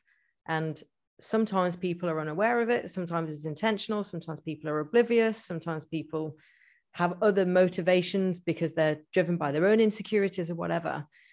But having that conversation with somebody, if they genuinely are somewhat of a caring person, whether you're a stranger or whatever, a good person generally has some form of reaction that's like, okay, look, that wasn't my intention. I'll keep an eye on it. I'll do my best not to go there again. be probably more intense if it was a partner or something. But it's the ones that actually tease you about it, call you oversensitive, tell you to pipe down, even intensify the level of banter. Then they've exposed their motivation. And the motivation from the very get-go was to somewhat cause harm. And if you then expose it and they actually carry on, knowing that doing that action will continue to cause harm, you've got your answer. And I remember when you explained that to me years ago, and I was like, yes, that makes so much sense. And it has categorically stood me in good stead. Like what that particular piece of advice just given is so true. And it's come up time and time again. And the people that are responsive to it are the people I'm much closer to. And the people that aren't have just drifted out of my life, and I feel better for it. Exactly. I mean, it brings up one of the key dilemmas here, which is you got to learn how to measure people's behavior and not be moved by their words. It's one of the first things I had to learn with working with criminals, where it was really quite practically applicable. They would say they're doing all this stuff and it would sound good, but I could measure it another way. And where I could, I did. So say they're going to rehab, I'll call up the rehab. Did they come? How did they participate? Not just hear the word, but act as if I didn't have any words to go on and had to get my information elsewhere. And that really, that eliminated most manipulation for me. I'm like, you can say whatever you want, I'm going to check. And so I'd either find out through the check whether or not they're telling the truth and build up a pattern, this person's consistently honest or consistently dishonest. Or the fact that they knew I was going to check meant they had to adjust their behavior. Right? The guys are, well, now I've got to go to rehab because he's always going to ring up anyway. So I'd put them in a position where their words didn't matter. You know, and you can do this in almost any situation, essentially. And when I say behavior, I also sort of mean words in a different way. Let's say you ask someone to treat you better, and they say, I promise I will. That means nothing. Absolutely nothing. How do they treat you for the next month? Not the next couple of days, the next month. How do they treat you after the heat's died down and the conversation's forgotten? Is there a permanent shift in behavior, or at least the attempt? With a few slips, but are like, oops, I know it, I'm working on it. Is there at least the attempt? And sometimes when I say behavior, I mean the way they talk to you. But I don't mean that what they say they're going to do. I mean what they actually say to you in day-to-day life. So someone, the banter thing's a good example. Sure. But I don't mind taking the piss a bit back and forth, but nothing about my family. I'm sensitive about that. If they're like, all right, nothing about the family, and then for a month there's no jokes about the family, okay, that's real. Right? And this is, it's just so easy to measure once you can just remove the spell, the magic fucking spell of people's words. You got to understand what people's words are. They're not just noises. It's computer code. It's programming.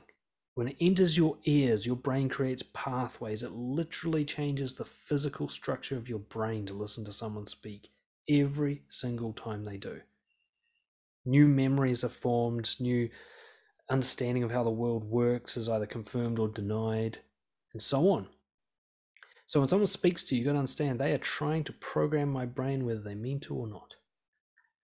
Now, am I going to let that happen? Now, you can't stop it, but you can categorize the information. Comes in, go, that was just words. Put it aside, measure their behavior. Rather than, that was good information. I'm going to go with that. Like promises are the worst because promises harm both parties. For a start, promise feels so good that you're not really motivated to do much else. And this is, the plague of politicians since the dawn of time. I'm going to do this, I'm going to do that. A, you can't promise shit about the future because you don't control it. And B, you feel so good promising, you feel so sure of yourself, that when it comes to time to actually doing it, it's like, nah, we're fine. I got other shit to deal with. And this is how it often, you actually sent me a study. I think I did, yeah. It was right when I was being coached by you. That's a long time ago. Yeah, I've been searching for it because I wanted to cite it so many times. I can't find it. It's going to be on an old email from about 1922 or something. I could maybe have a look at digging it out. Facts. But yeah, the study clearly showed there's such a dopamine hit with making a promise that both people, the receiver and the giver, feel so good about it that there's really no need to follow up. So promises can keep a terrible relationship going over and over and over before it finally collapses. Because promise feels like something. It's not. It's nothing. Even if they mean it, it's still nothing. Until saying I can control and predict the future, and no, you can't. You just lied to me. All promises are lies. If you start with that, it can really help your relationships. Lucy and I had a big talk before our wedding vows, because it'd taken me a long time to get my head around getting married. I'd kind of been anti, let's get the government involved in our relationship type of thing. And I said, look, one of the things I just can't get my head around is this, like, till death do us part, and sickness and health, this promising stuff. Like, I don't know, I might turn into a dick. How do I know what I'm going to be? You might change into someone I don't want to be with anymore. I don't want to, like, chain myself down here. I don't want to chain you down either. And so we came to an agreement about our vows having no promises for the future, just an expression of how we feel right now, and kind of like how it might look. And your intention, at least your intention. Yeah, intentions. Yeah. It's like, the way I feel right now, I'm keen to keep going. Not like, I definitely will no matter what happens. No. She cheats on me with 16 guys. No, I'm not going to keep going. You know what I mean? I think it's highly unlikely from what I know of Lucy, but yeah. Yeah, I know. I mean, she just doesn't socialize enough for the opportunity.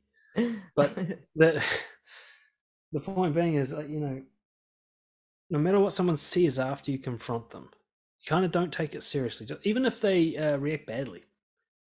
Oh, fuck, you're too sensitive, blah, blah, blah. Just give it a week. They might get over that bit and start changing their behavior. Like, sometimes you hit an ego spot. They don't want to back down in front of the crowd, but they will once the crowd stops watching. Right? I always think whenever you confront someone, the first reaction doesn't matter at all. Just ignore it.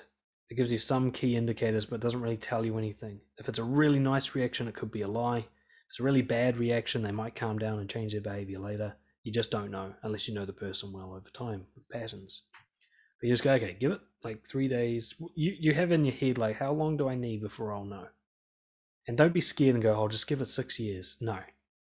Like, month max. And even if you're married, a month max before this becomes a deal breaker. Okay. If somebody can't change their behavior with a month's worth of practice, they're not going to change their behavior. Okay. And I don't mean perfectly change it, but let's say you got a partner of 10 years and look, I want you to stop criticizing me so much. All right. A reduction in criticism would be progress. I'd give them that. They're trying. The 10 years they've been doing this pattern. It's hard to break. But no reduction or an increase, it's time to start thinking about divorce. Really. So, yeah, generally the approach to deal with manipulation, call it out how you feel. If you're feeling bold enough, you can even use the word manipulation, but you talk about it like ownership. I feel manipulated, not you're definitely a manipulative narcissist. People use the word narcissist too much. There aren't that many narcissists. Okay, there's behavior you thought was narcissistic because you're sensitive, but it's not the same as actually when you're dealing with a real narcissist. They are, I don't know, that word gets used way too much. There seems to be a lot of them because they have a lot of relationships.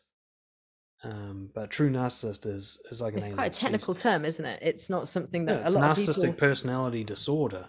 Yeah. It's highly antisocial. It's highly psychopathic. The person lives in a world of one where they are God and everybody else is just objects to be moved around. This is a rare type of person.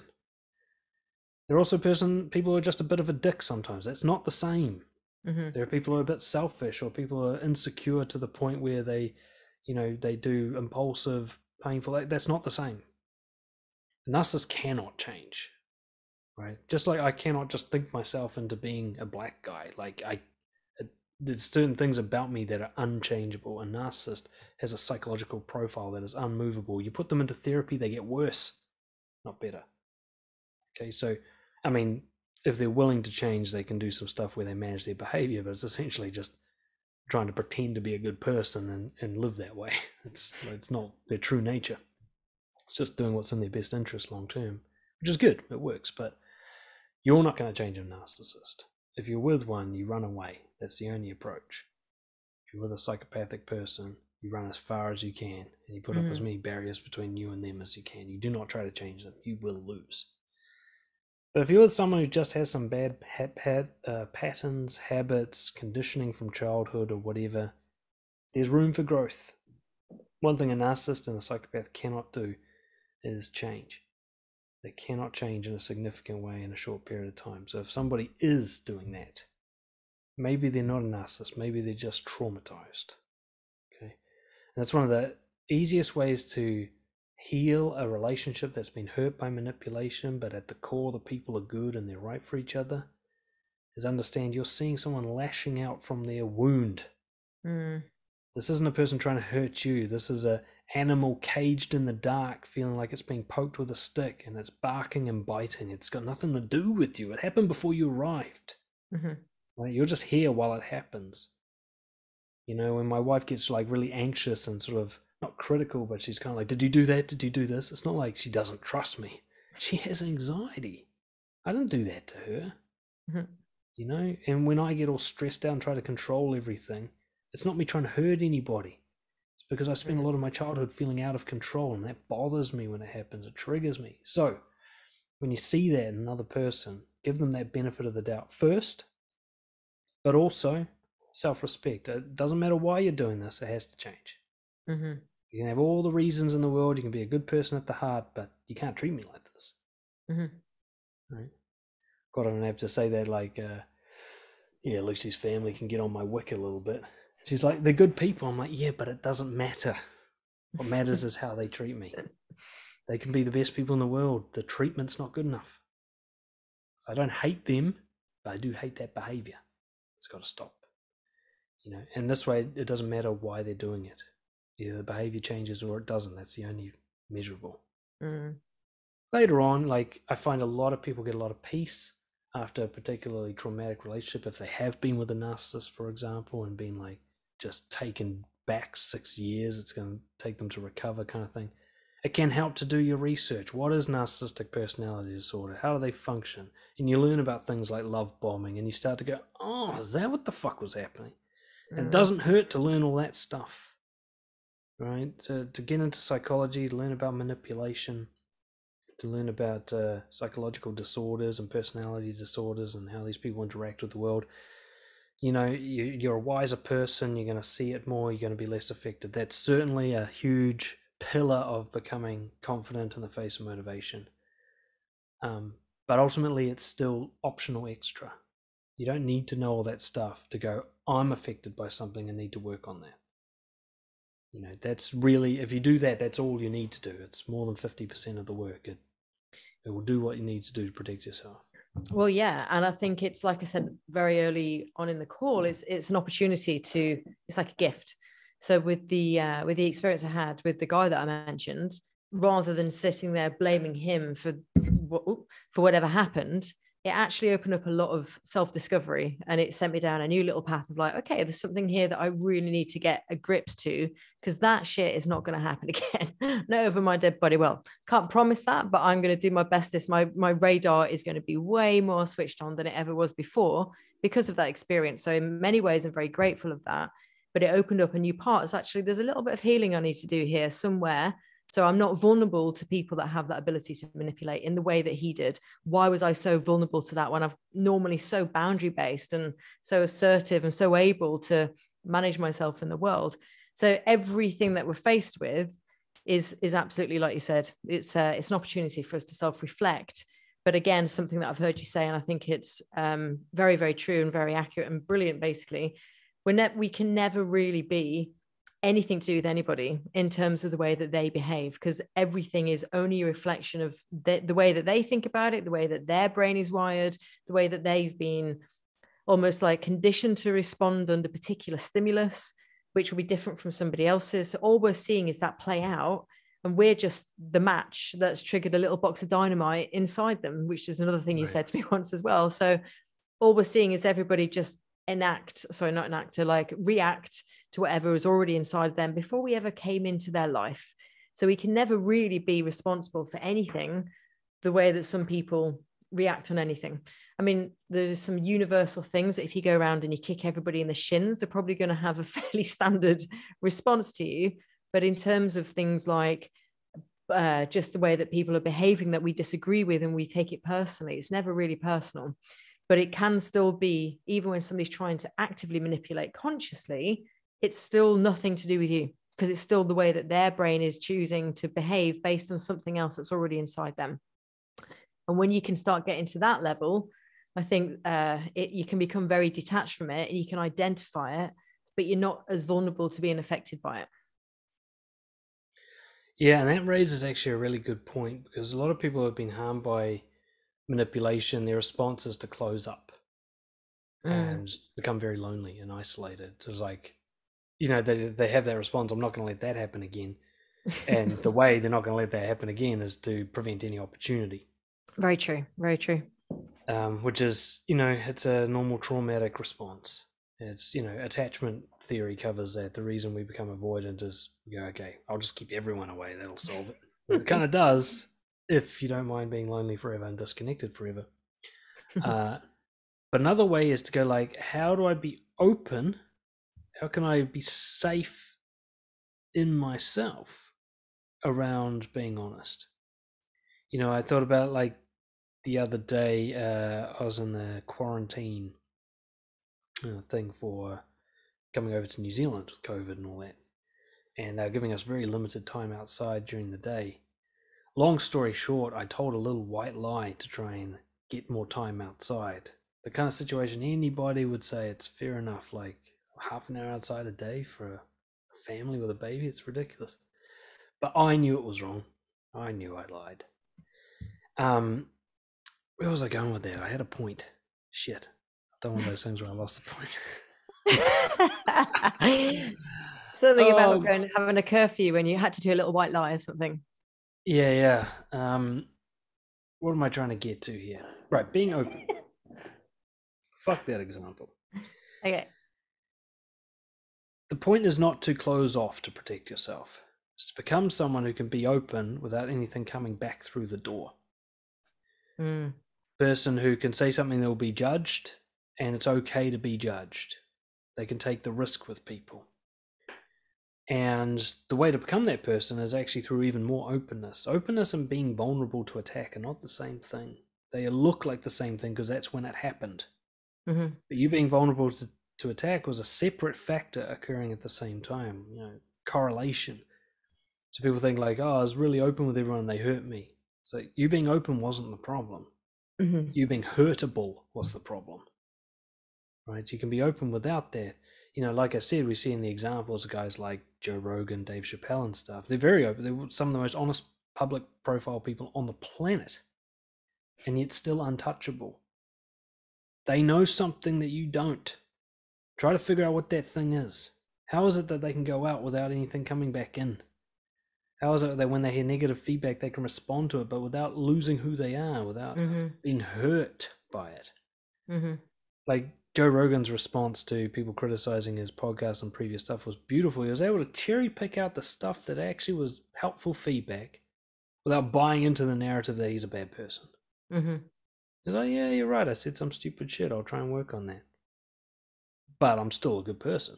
Like, I'm still going to keep doing what I do. I'm not going to give up. I'm not going to throw out everything because a few people got upset, right? So he's able to, like, filter what comes in, right? Now, that's a whole conversation in and of itself, but long story short is, again, that thing that you're not willing to lose, that identity. How do you first get okay with losing it? And then to replace it with something more fluid, more flexible, something that no one can harm because it's none of their business. Someone says, you're a bad person. You go, look, I've been measuring myself for 10 years. I don't need that. I got this. Don't you worry.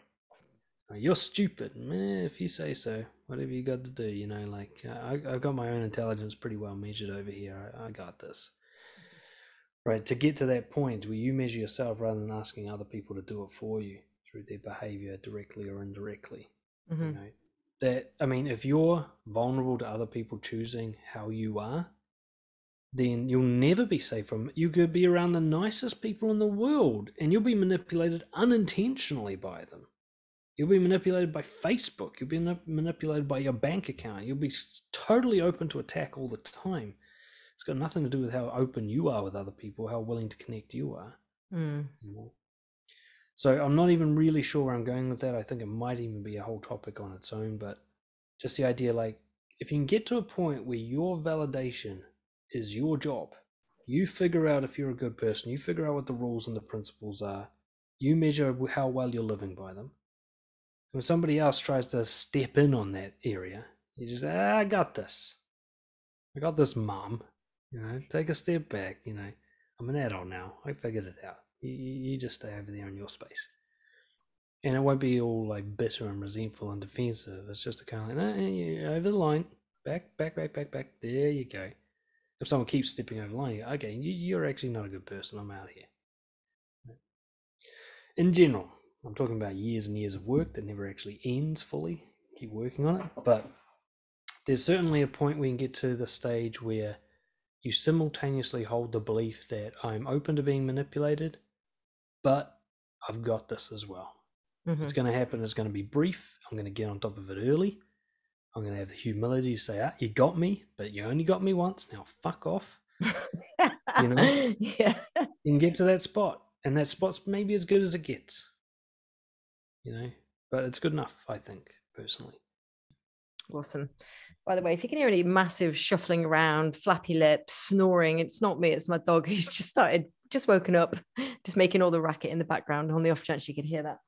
Anyway, so wow, Dan, we've been talking for nearly 2 hours, not far off it. So it's always so fascinating to hear you views on this stuff. We've covered child rearing, we've covered I can't even listen. We've covered a lot of different things.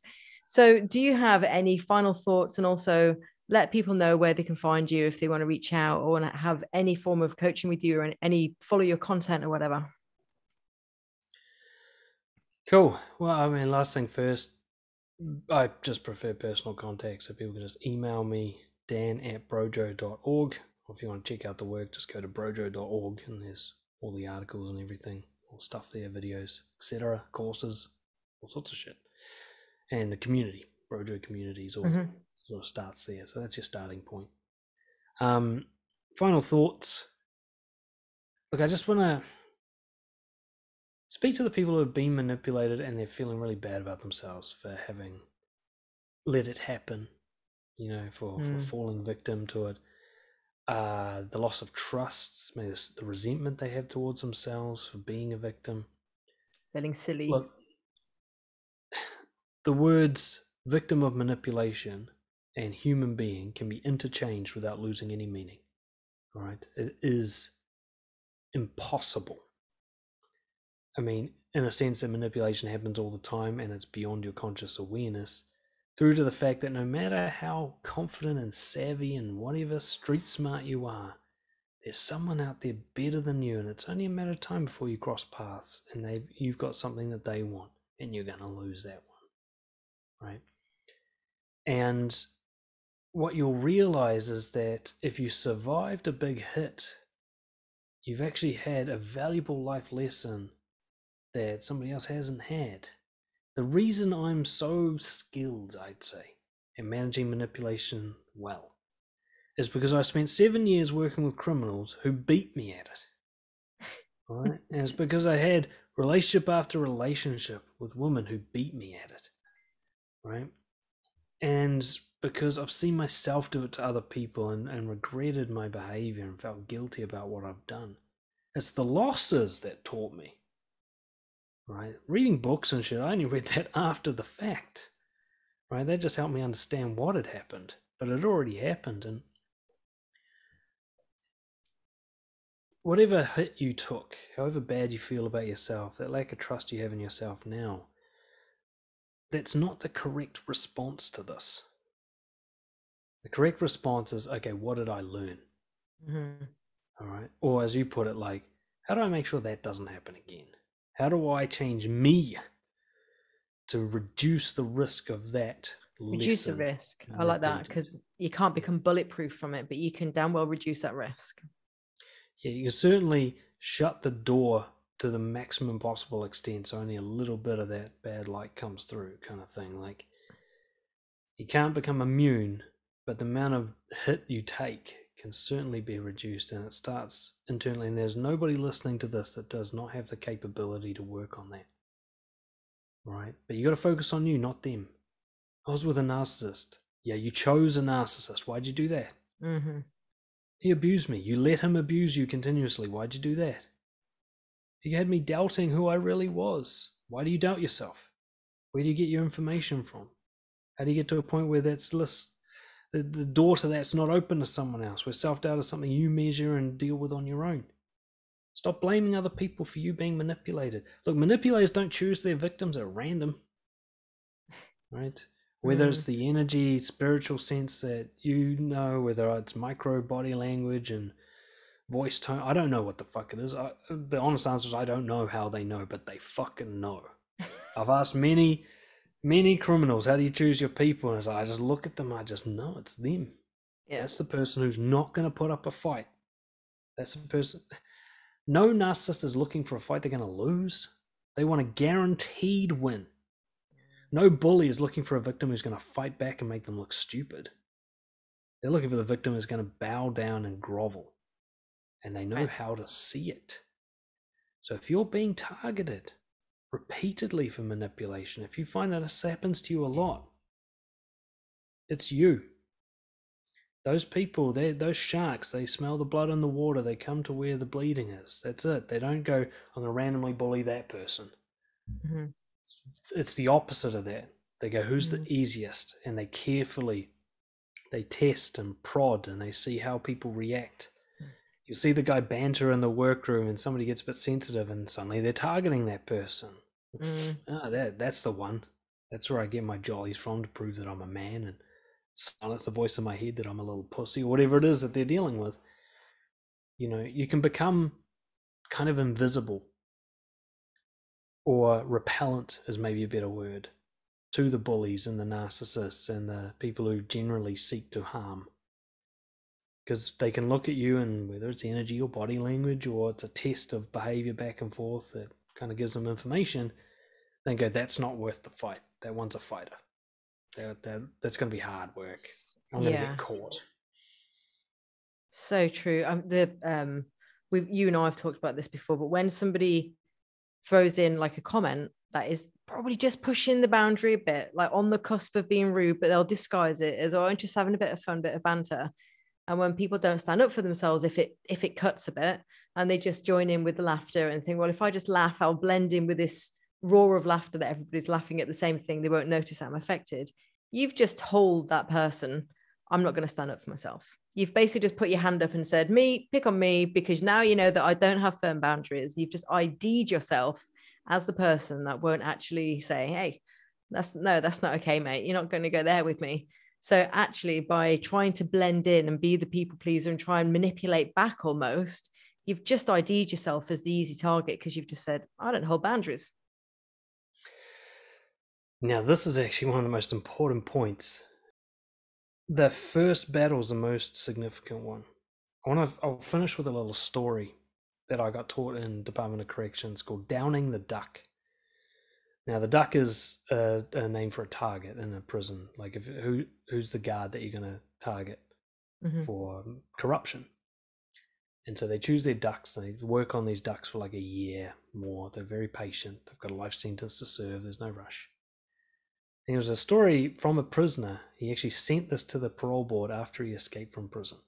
Told the story of how he got out by downing the duck. I won't do the whole story because it's fucking long. But what it comes down to is he identified his target, an arrogant, isolated person.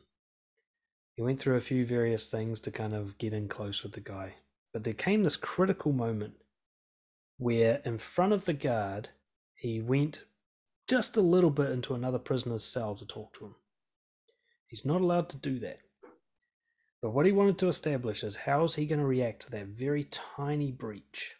And the guy said nothing. He'd already established like a matey relationship with him. He set up a fight that he saved the guard from.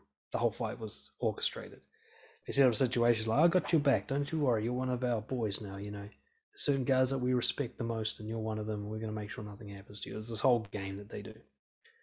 And then he like a couple of feet in, it's like that thing where you're like, is that worth saying something about? It's not technically a total. And they know this, like asking for an extra pencil. There's all these little ones that they do that they go like, it's so barely breaking the rules. No, it's not barely breaking the rules. It's the tip of the wedge into the door. And so he goes, if he does that, then I'll double up next time. I'll start like going into cells in front of him, create a pattern that now it's awkward to bring it up. And then you start like increasing the wants, and eventually get the guy to actually breach his contract, and then you can use that against him. So he built up to eventually the guy received a package on his behalf, and he said, okay, that package had drugs in it. You didn't know that, but now you do. We're going to tell your warden if you don't do other stuff for us. And just turned on him. But as you said, the little bit of banter, your first day at work, you're a bit new, it's awkward, you don't really want to say anything, it's just like you're excited to be there, you're not sure what the culture is, and somebody says something and it's just a bit off. And you're like, well, what do I know? Well, actually, you know. You know you. It doesn't matter what the fucking culture is. Maybe the culture of this place is toxic and they need some fresh blood in here. Who knows what's going on? All you know is it wasn't right. If you do not address that little toe across the line, as Angie just said, you're saying, me, I'll take it. And that's how they smell you. It's not just a vibe and it's not just body language. They always test it first. I remember I used to walk around, I lived in quite a rough neighborhood as a teenager. Walk around and the thing, people would just say, hey. And if you looked at them, they'd be like, fuck you looking at? And they'd chase you. It's just this weird game. And so we walk around, you hear hate, and you're like, don't fucking look. Right? But it took me ages to realize, and too late to realize that me trying not to look and pretending I didn't hear was the signal they were looking for. That's the guy who won't stand up. And so then they'll chase me. Right. I never got to try this, but if I'd been like, what do you want? They probably would have been like, oh, nothing, bro, what's up, blah, blah, blah. If I'd shown like, I'm here, I'll fight, I'll scrap. You might win this one, but it's going to hurt you. If I'd shown that, it would have been like, it's deflating to them. It actually calms them down. I learned this later in life, with prisoners, is they got quite calm around me after I learned to hold myself a certain way. But when I first walked into prisons, they'd all bark at me and do all the weird shit that they do to roll you, So, as Angie's pointed out, like, you got to fight every battle. Anytime you don't feel right, just call it out. Because if you don't, they're going to go, that's the person who doesn't call it out.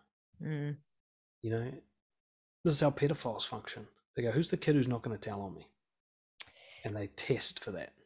I think a quick quote from Jordan Peterson. I know he can be quite a controversial guy. I think he does say some incredible things, though.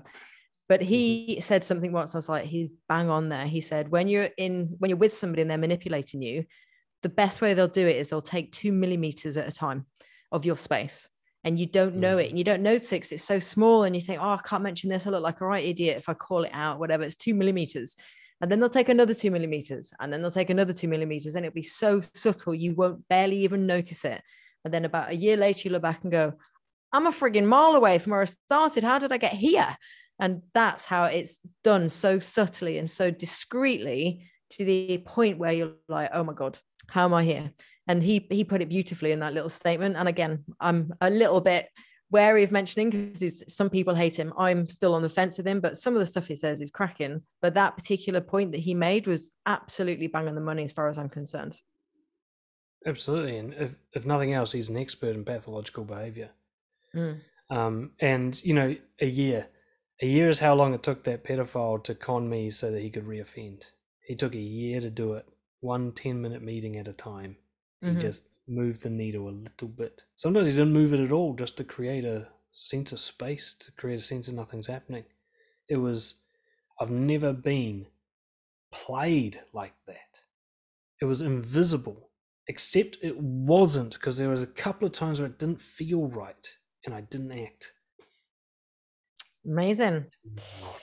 Right, here we go. We might as well wrap up again. We've already done it once, supposed to do it again. Dan, just remind us again where people can find you, emails, websites, whatever. Dan@brojo.org. And brojo.org, the website, that'll get you started. Everything else flows from there. Yeah. Basically, if you want to work with me, just contact me. You don't need to go the long way about it. I just like to talk to people directly as soon as possible. And I can personally vouch you will gain a lot from working with Dan, because he is genuinely excellent at what he does. So if you're on the fence and you're contemplating it, don't hesitate. Just get in there, see for yourself. Yeah, we can just do a free session. You'll either like it or you won't. There'll be no manipulation. Well, actually, it'll be all manipulation, but for your benefit. Yeah, good, in a good way. Yeah. Okay, well, thank you very much for your time, Dan. Thoroughly enjoyed it. See you later. Bye-bye. Ciao.